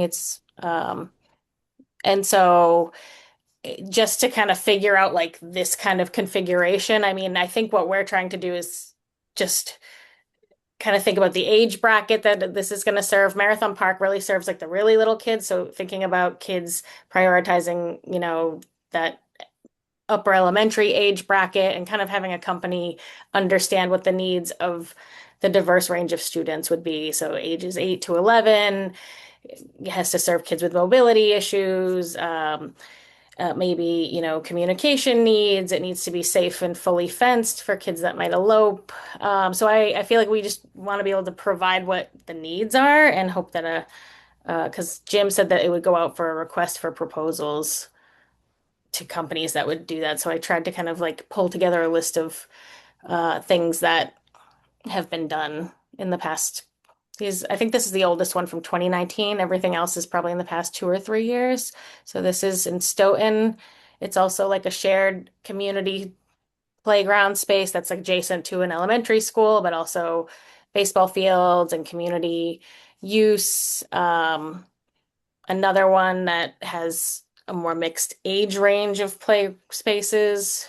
And Hingham Community Playground is just kind of absolutely enormous and is very, I think, focused on a younger age bracket. But it just gave like a range of things because I don't feel like I have the expertise to sort of pull together like what's the best play structure for our community. But I've kind of seen like you can kind of go on this website, this landscape structures website, but the project was pulled together by a local like landscape architecture firm called O'Brien and Sons. And then they bought all the equipment from this company called Landscape Structures, which I've seen a few towns use that one. And you can actually go online and see like my budget is 150,000 for a play structure, and they'll give you like a ton of options. So I definitely think there's like things we could look at, but I would want to maybe survey the teachers and just see what they think would work. It's also a very unusual shape. And, there's a lot that could be, there's a ton of things that could be done. So I think it kind of depends on what the full budget is for the project and how that gets pulled together. If I could jump in too, Gina. Sure. So this, like I said, this is something that Justin it feels is very important to him. So he definitely wants us to spearhead this. He really appreciates all of Sherry's work and everything, but like she was saying it's it's a lot to go through and pick out the structures and everything like that. So and have to price them out. So I think after if this eligibility form is approved, what we're going to do is run it through the town manager's office, of course, with Sherry's support and everything. And that way we can really kind of take the lead on what pricing out the structures, things like that. Justin wants to get some type of shading structure as well over the whole thing, just because he, like I said, he feels that's an important aspect of it, just especially with there not being any shade around. So things like that. This is something that he's probably going to Justin himself will be leading Jim through. So like I said, once the eligibility form makes its way through, we'll probably take over for the application, and then just get the letters of support from everybody. So the application wouldn't be put in by Parks and Rec, it would be put in by the town manager's office. Yeah. Justin wants to keep this one through our office. He wants to take the lead and make sure every aspect of it is overviewed by him. Mhm. Sherry, could I ask Josh or Sherry, so the Mitchell School playground that was built 4 years ago as part of that school, is that an adaptive playground? Is that considered an adaptive playground?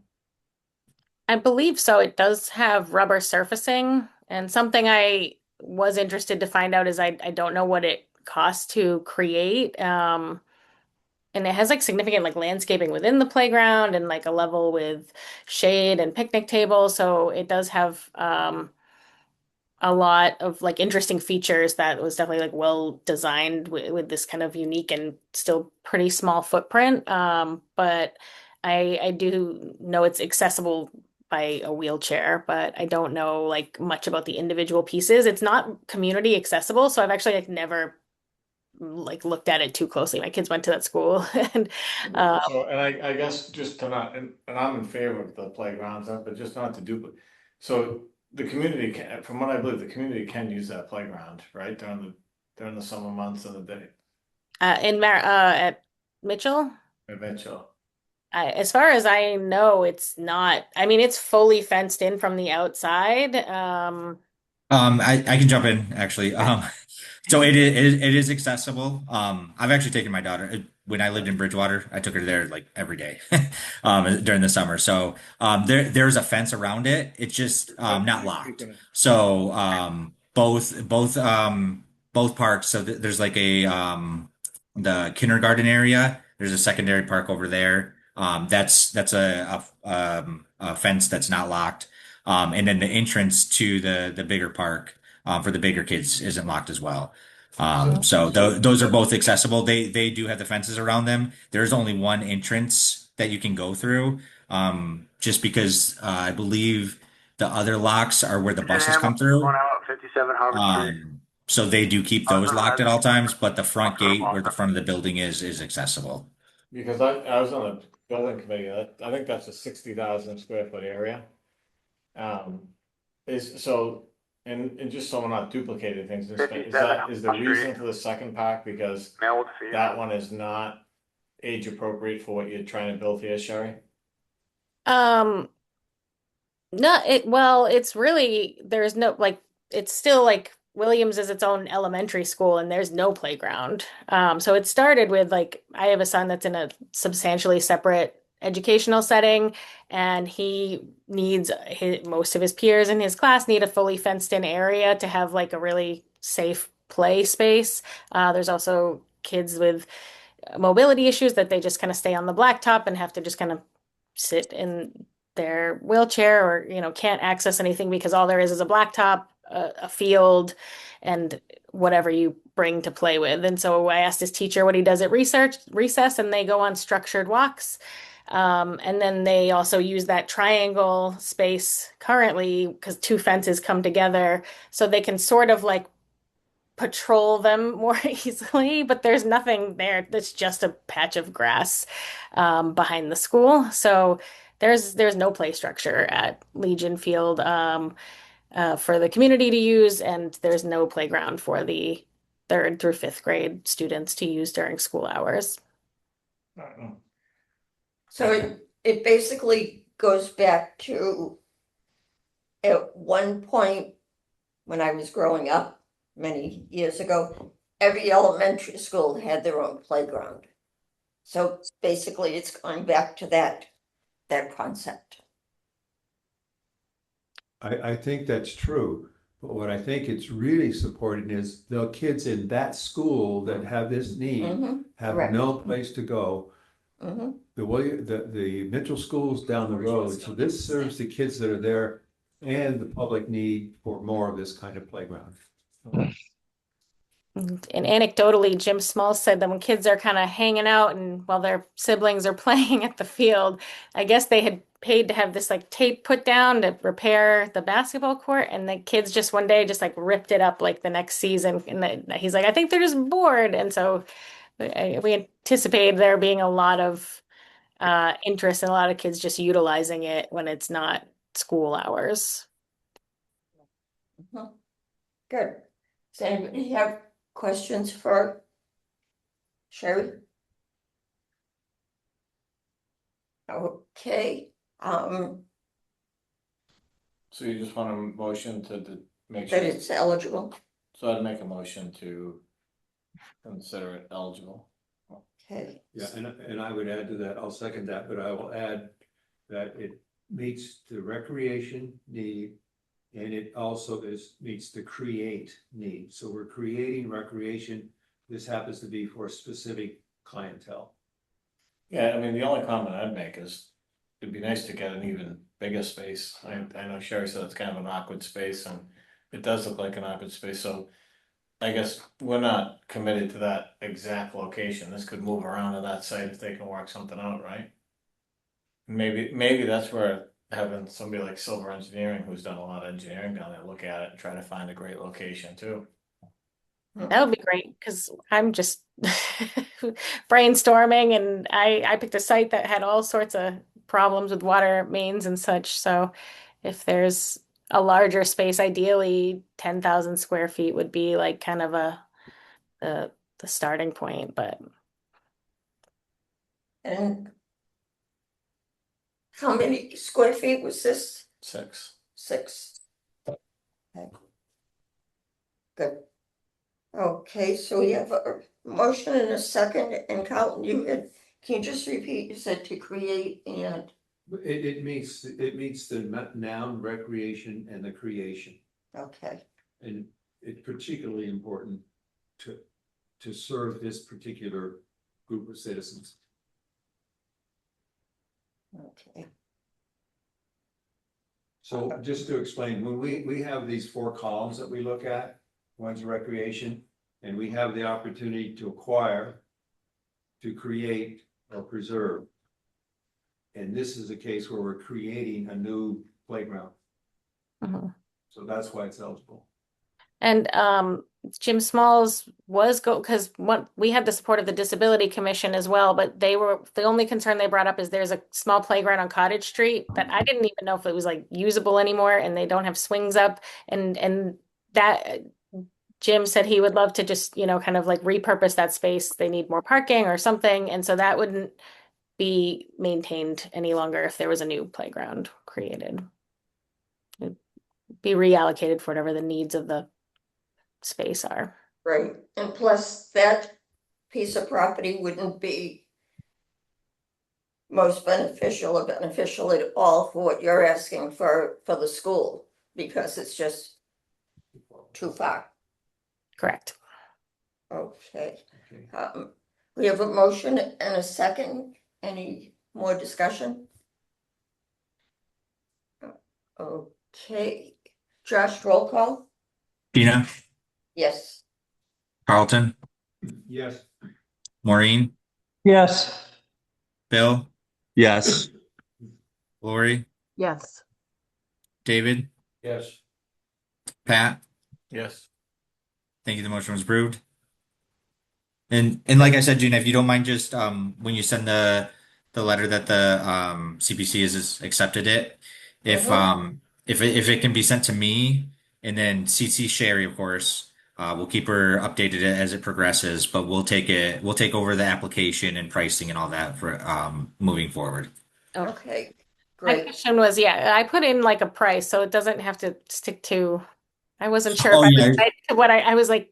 I think this could be an amount that. Yeah, when I was having a discussion with Justin about this, he's like, that price seems a little low. So so Jim we said the same understood, and I was like, I don't think Sherry has the same resources we have right now to go price this out right now. So he like I said, he took it to a personal spot, and he wants to lead that. Awesome. Okay, great. Thank you. I think it's a great project, and I know the State CPA Coalition, I remember reading about a year ago how one of the highlights of things to do now is adaptive playgrounds. So it fits right in. Okay, thank you for coming and giving the overview. You're welcome to stay if you'd like. I might have to get my kid, make sure they're getting ready for bed. Okay. Well, thank you again. Thank you. Appreciate it. Yeah, all right. Okay, next is your San McLean Fire apparatus and historical photographs application that we have. David, did you tell me earlier that you told us already, you talked about it? Oh, at the historical commission meeting, yes. Yes. We discussed it, we prepared a letter, and they probably didn't get here soon enough to get on the agenda, but there is a lot of support on the historical commission for the project. Great. We didn't, I missed the part on the pictures, the photographs, but I'm glad to hear that that's being considered. Yeah, I thought you were talking about photographs, fire department photographs. Yeah. Yeah. I've been feeding them photographs for years, and I often wondered where they were going. Can we get a mic closer to David? My bad. Yeah. I've been feeding the fire department photographs for years. And I'm glad to see that somebody has finally taken the initiative to display them, because I'd heard all sorts of crazy stories about where they were going, but I mean, if the fire department can't hang on to them, I'm glad to see the projects going forward with the pictures. Good, thank you. And Josh, when you get the letter of support from the Historical Commission, could you make sure that it's attached to the application so when it goes to the council? Yes. If approved tonight? Okay. Yep. Great. What we said before, the amount of on the application is 180,150. 122,009 is for the pumper, and for the application purposes, it was 57,250 to restore the photographs. We have a second quote the Deputy Chief Grafton had received, and it was substantially less than the 57,000. I believe it was roughly 40,000. Because of the Massachusetts procurement laws, it needs to either have an RFP. 50,000 is the cutoff, so it will either need an RFP, because one quote was over 50,000, one was under, which would just require 3 written quotes. So it would be up to the town manager's office which route to go, the RFP or the written quotes. But my thought, for the purpose of what we have in the application, people can, or actually we should probably have a motion to. Yeah, I would move to recommend an appropriation to total 181,000, broken into 2 tasks. Task 1 is the restoration of the Asamaquin for $123,000, and the other is the restoration of the pictures, and I'm rounding this to 58,000. Okay. That would be my motion, and the reason I'm making it slightly higher is just easier to handle round numbers. At this point, we have to go through the bid process. And that would all come out of historic? I would take it out of the undesignated fund. But if the committee wants it to come. How much is in historic? We can do the historic reserve too. We've got that level of money in there. Josh, do you know? I mean, if this is historic, why wouldn't we take it out of historic? I would say historic. Josh, do you know? I'm trying to look up. Because we can always use undesignated for something historic later. You're right. Right. But we can't use historic for something else. So from the historic account reserve, and Right, I don't have the number. Josh, do you have handy? I'm just looking up to the I should have brought my finance. okay. So do we have to get that specific? Can't we say? Just Can't say we historic. take? From the historic, So that's you made the motion? I made a motion. I'm just changing it to be from the historic reserve account. I would second that then.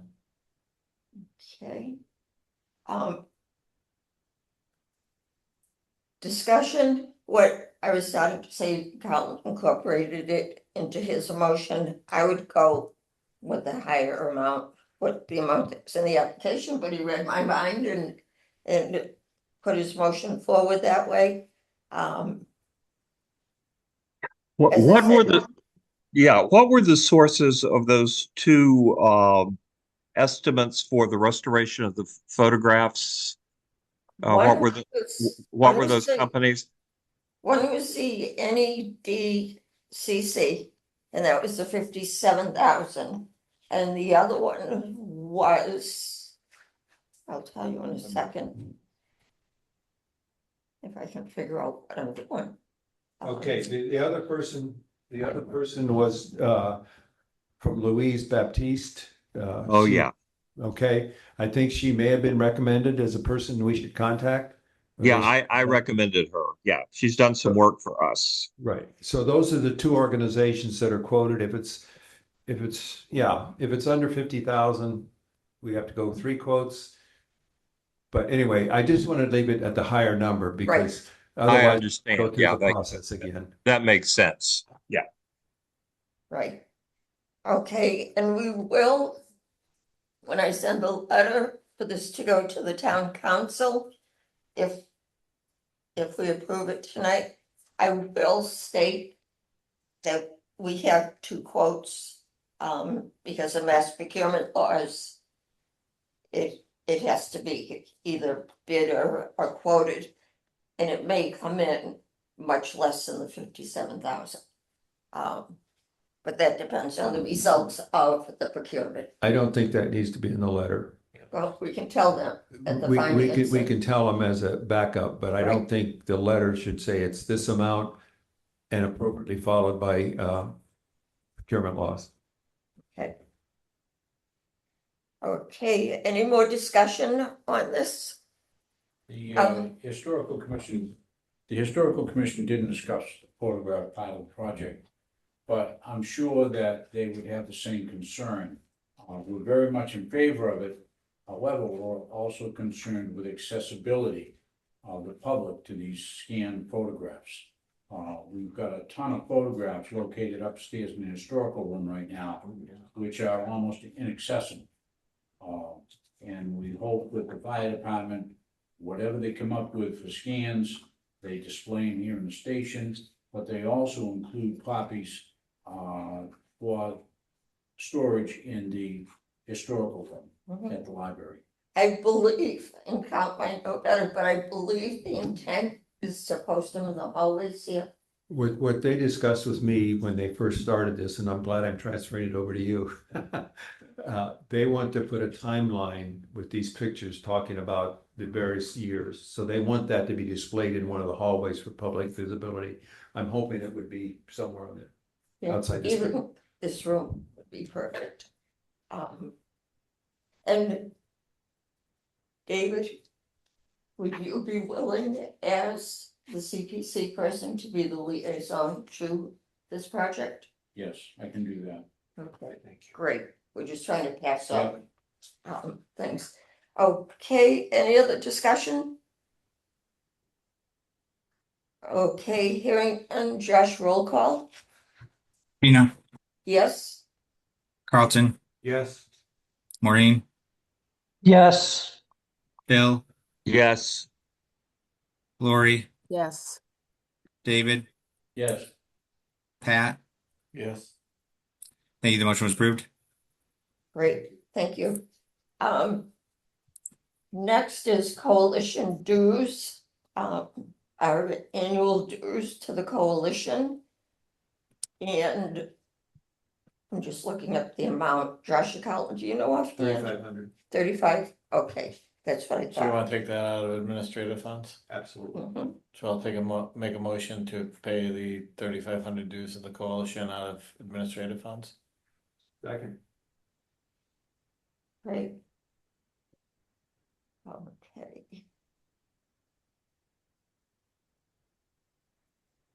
It's worth the investment. That's what I will say. It's definitely, We request input from them many times.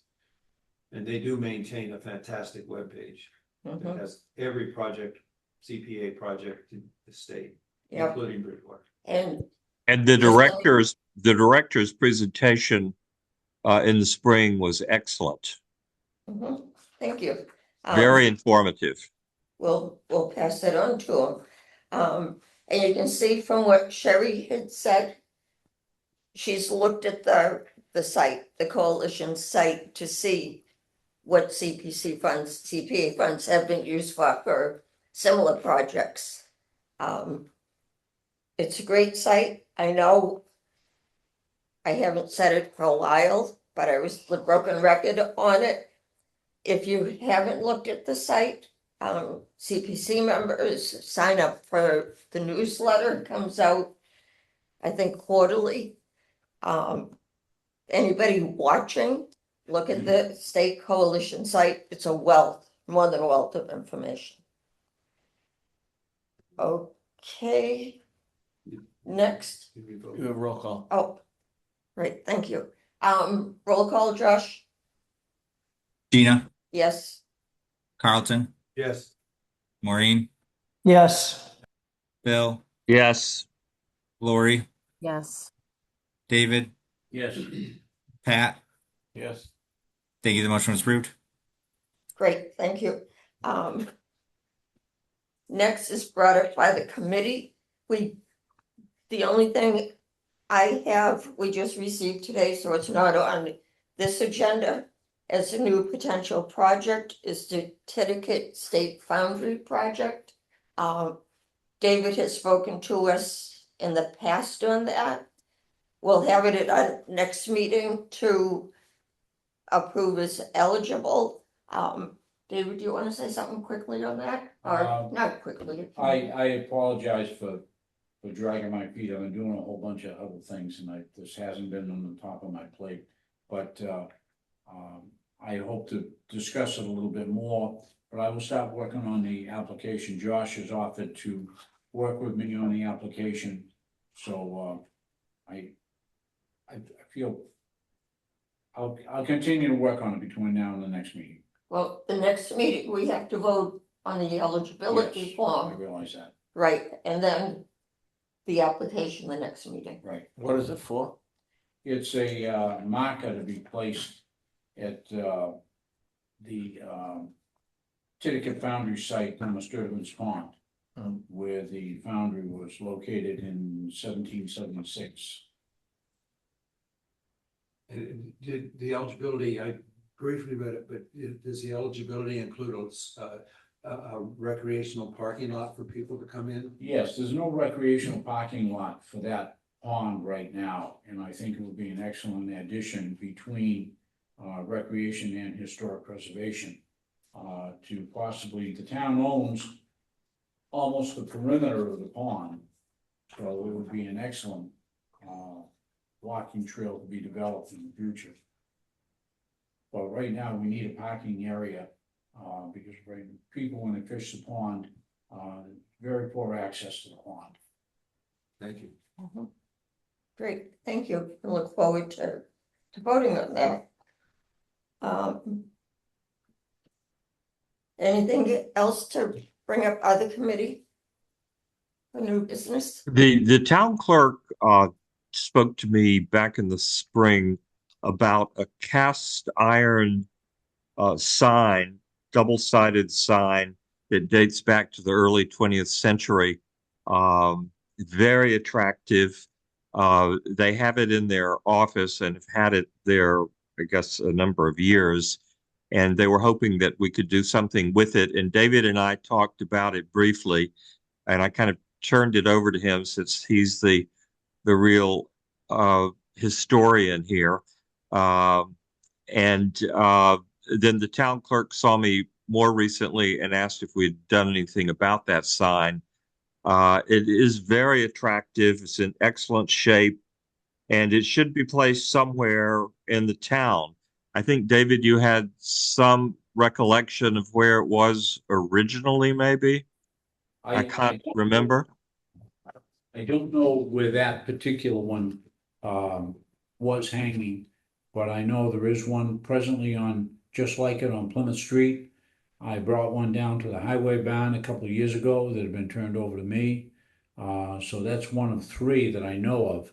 And I believe they were done by the Lions Club, maybe in the 1930s, 1940s. And Yeah. they are aluminum. The town clerk asked me about, she said this would look really nice in front of the Academy building. And I said, there's so much stuff out there now. Yeah, it would be great if there was nothing else out there, but it's a pretty busy space right now. I thought possibly if it could be repainted in the colors similar to what is on the town flag that's on display in the council chambers. And then I really don't know, maybe on the front of the townhouse or near the townhouse, after the restoration. That could possibly be a good location for it. What is the sign? Oh, It's,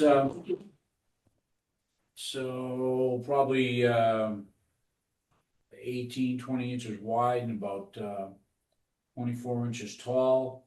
I believe it's got the town seal in the center. It's very similar to what's on the town flag. So what does it say on it? Just town of Bridgewater? Bridgewater Incorporated, 1656. So Yeah.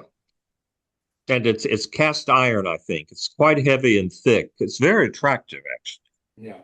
so she's just looking for a place to hang it, or she's looking to have it refurbished? Well, I I'm don't, all, she's looking for somebody to come up with a place to take it under their wing, refurbish it, display it, because right now it's in the town clerk's office, it's underfoot, and nobody can really see it. So I think it's a noble cause. I think the thing is, we just gotta find a place to put it. Yeah. and So, you'll take over that chat, you're gonna work it with her? well, I've been discussing it with her, but I really think that idea just popped into my head about connecting it with the townhouse, where there's nothing in front of the townhouse now. It does have the town seal and corporation and everything. So I think it's something for the committee who's working on the townhouse to discuss and explore in the future. Unless, leave it open if somebody can come up with a better idea. does it need restoration? Well, Bill, I really think it's cast aluminum. It's very. Oh, you do? Yeah, it's very heavy. It is very heavy. But if that was cast iron, it would be quite a bit heavier. Mm. And I only say that because the other two in town that are hanging, if they were cast aluminum, if they were cast iron, they would have rusted many years ago. And it's funny, if you're coming up Plymouth Street, it's down by Rogers Road. It's on the side of the road, and every time I ride by it, I said, I gotta stop and look at that, because I think somebody has changed the date on it, and I think it says 1658. But other than that, it's hanging on a steel pole. The other one is on Bedford Street, coming up from Middleborough. So there's a couple of them, and I suppose I check with the highway department and see what they ever did with it. I hope it didn't end up over somebody's fireplace somewhere.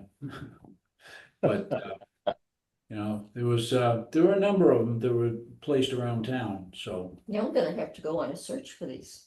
yeah, we'll stop in and see Tina and take a look at that one's in beautiful condition. Okay, But I think her idea of painting it in colors, similar to the colors of the flag, would be an excellent idea. We'll really dress it up. great. I just have one other thought, not on this. And maybe it goes to Bill and the HDC. The fact that the Swinburne Church, they didn't know about the fact that they had to come to the HDC to get a certificate of appropriateness, and we heard another one. I'm a little bit worried about people don't understand that the HDC has rules and regulations, and I don't know how the town informs people that are within that district that they need to pay attention to this HDC rules. Yeah. I'm just raising that as an issue we need to address. Yeah, I agree. I agree with that. I'm not sure if they had to apply for any kind of permit to do any work on the building or what have you. If they did, then the building inspector's office should have informed them that they had to come before us. Yeah, but what happens if somebody starts doing something to a building and they haven't pulled a permit and they never go there? Well, the building inspector should keep an eye on what's going on in the district. It's not that large. You're right. No, I mean- I'm just posing the question about, we want to redevelop the downtown. There's lots of discussion about the exterior. That nobody truly understands what the HDC can regulate. And so I'm just raising the question of how do we inform owners? In our last meeting, we revised our rules and regulations and kind of brought them into the 21st century with links and things like that, and primarily updated it in that regard. We didn't really change many of the rules and regulations because they're based on the 1964 Mass General Law establishing historic districts, and also on the town historic district bylaw, both of which have not changed one iota since they were put into practice. But we did update our rules and regulations, and maybe it would be a good idea if we wrote every single business in the district to promulgate those rules. And I don't know how much it would help. It would certainly be a start. We could inform the business owners as well as the property owners of the rules and the regs and things like that. But we really need the support of the building inspector as well. Do your rules and regulations have to go before the town council to be accepted, or can you just do it? No, they don't. That we can just do it. No, they do not have to go before the town council. They were not changed really in any substantial way, except providing links to our website and to forums and things like that. Well, I have it in front of me, and one of it says it's the Board of Selectmen make the decisions. Commission members shall be appointed by the Bridgewater Board of Selectmen, and their names shall be available from the Selectmen's office. Sorry, I missed the first part of that. What had to be for the Board of Selectmen? Sorry. I'm reading from your rules and regulations, page 1, Historic District Commission. Yeah. Item 2, commission members shall be appointed by the Bridgewater Board of Selectmen, comma. For that, for example, was changed to the town council. It's not it's not posted on the town website yet, is it? No. We've done the updating, and I'm going to be meeting with Josh, who's going to actually do the final work to translate it into the web page. Yeah. Great. Yeah. No, it hasn't. It's not up yet. We only finished it about a week ago. Yeah. So it will. Yeah. So I'm hoping to meet with Josh soon and go over the specifics, and then he's going to have his IT guys post it. That's the kind of change that we made from Board of Selectmen to Town Council, things like that. Thank you. Appreciate it. I did not know. Thank you. Anything else to be brought up? Okay, if not, we've kind of heard for committee liaison reports, we've kind of heard for the different areas. I updated throughout the meeting on what Parks and Rec is doing. David, do you have anything else for Historic Commission that you're working on? My historical commission meeting last night, there was a brief presentation. I suggested to get the details on it. Take a look at when the recording comes up. But I've been approached by the daughter of a man who grew up in Bridgewater, Benjamin Hathaway, and he went off to war during World War II, and he ended up serving in 3 wars: World War II, Korea, and Vietnam. And following his retirement, he wrote his memoirs, but he never told anybody. And after his passing, his son came across them, and they put them in a book form, and it'll be available on Amazon, and they're gonna be donating a couple copies to the town. So I think, and he was also interviewed, if you look him up on, Rainham Cable TV, he was interviewed by them. And, it's a very brief interview, it's only about 6 minutes. Can we get the mic closer to David? Sorry. It's on Rainham Cable TV, his interview, and hopefully these books will be available in the public library. And he just seemed like a really interesting guy. Served 3 wars over 25 years for the country. What was the name? Benjamin Hathaway. Oh, I think he retired as a lieutenant colonel in the Air Force, but I could be wrong on that. So, great. it's the only other new historical stuff. Okay, Larry, anything for Concom? Actually, I'll probably have more to report at our next meeting. We're meeting with DEP and over at BRS tomorrow afternoon. We've got a significant wetlands filling issue over there, close to 2 acres. So we've reached out to DEP, so they're going to be there working in conjunction with us. So I'll have more info at our next meeting, but it's a good sign. It's moving forward. Good, thank you.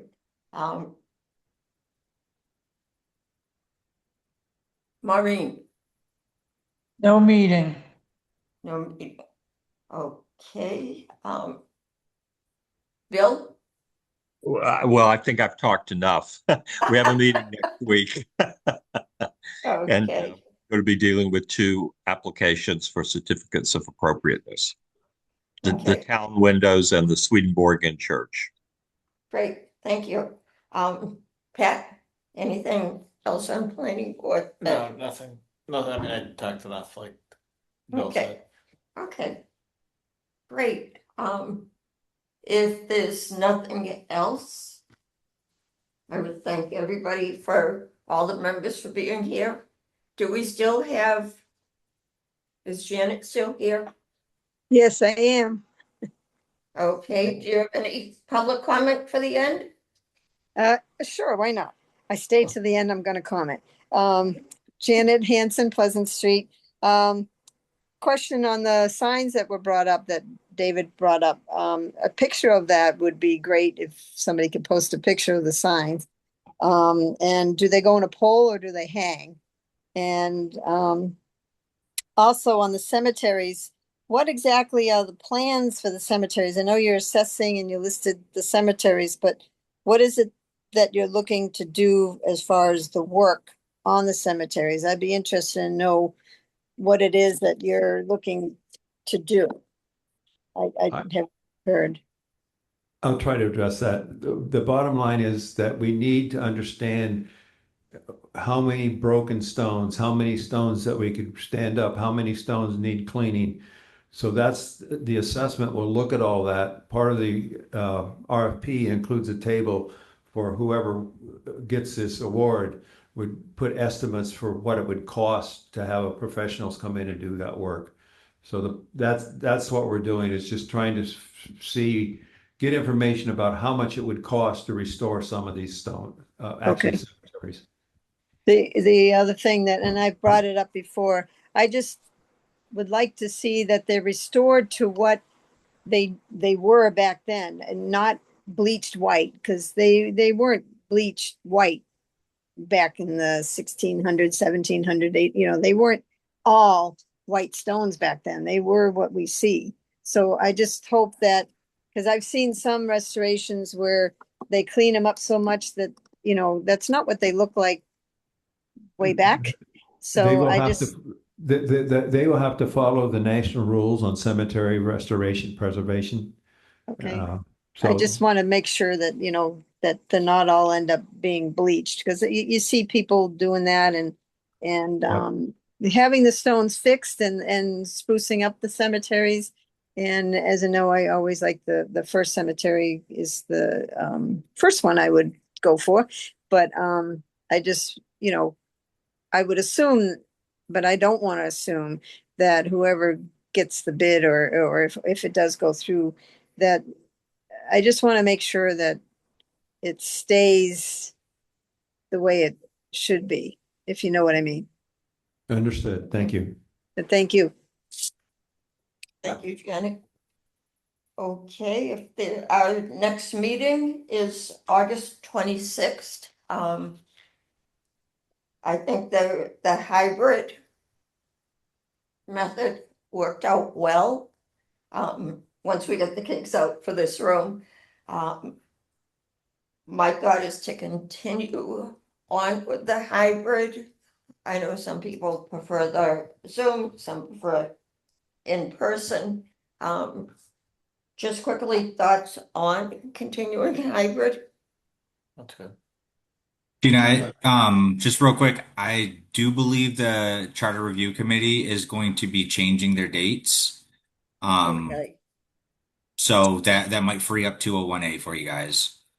okay, Which I think the audio is a lot better in there, so it might be a little bit easier for the hybrid. okay, great. Just keep us posted on that. Yep. You want a motion to adjourn? I sure do. I'll make that motion. Okay, a second. I will. I was gonna say, we never get it's a hard time getting people to motion to adjourn. Okay, discussion. Before we adjourn, I just found out it was Carlton's 80th birthday, so. Happy birthday to Carlton. Thank Was it you. yesterday or today? Birthday, Carlton. Happy birthday. Yes, Thank you. yes. You don't look a I'm in my day, ninth decade. you don't look a day over 79. They've been telling me a day over 29. Come on, Patty. Okay. Discussion on adjourning? There's never discussion on that. Okay, roll call, Josh? Gina, Yes. happy birthday, Carlton. Thank you, yes. Maureen, Yes. Bill, Yes. Lori, Yes. David, Yes. Pat. Yes. Thank you. The motion was approved. Meeting adjourned. Okay, thank you, everybody.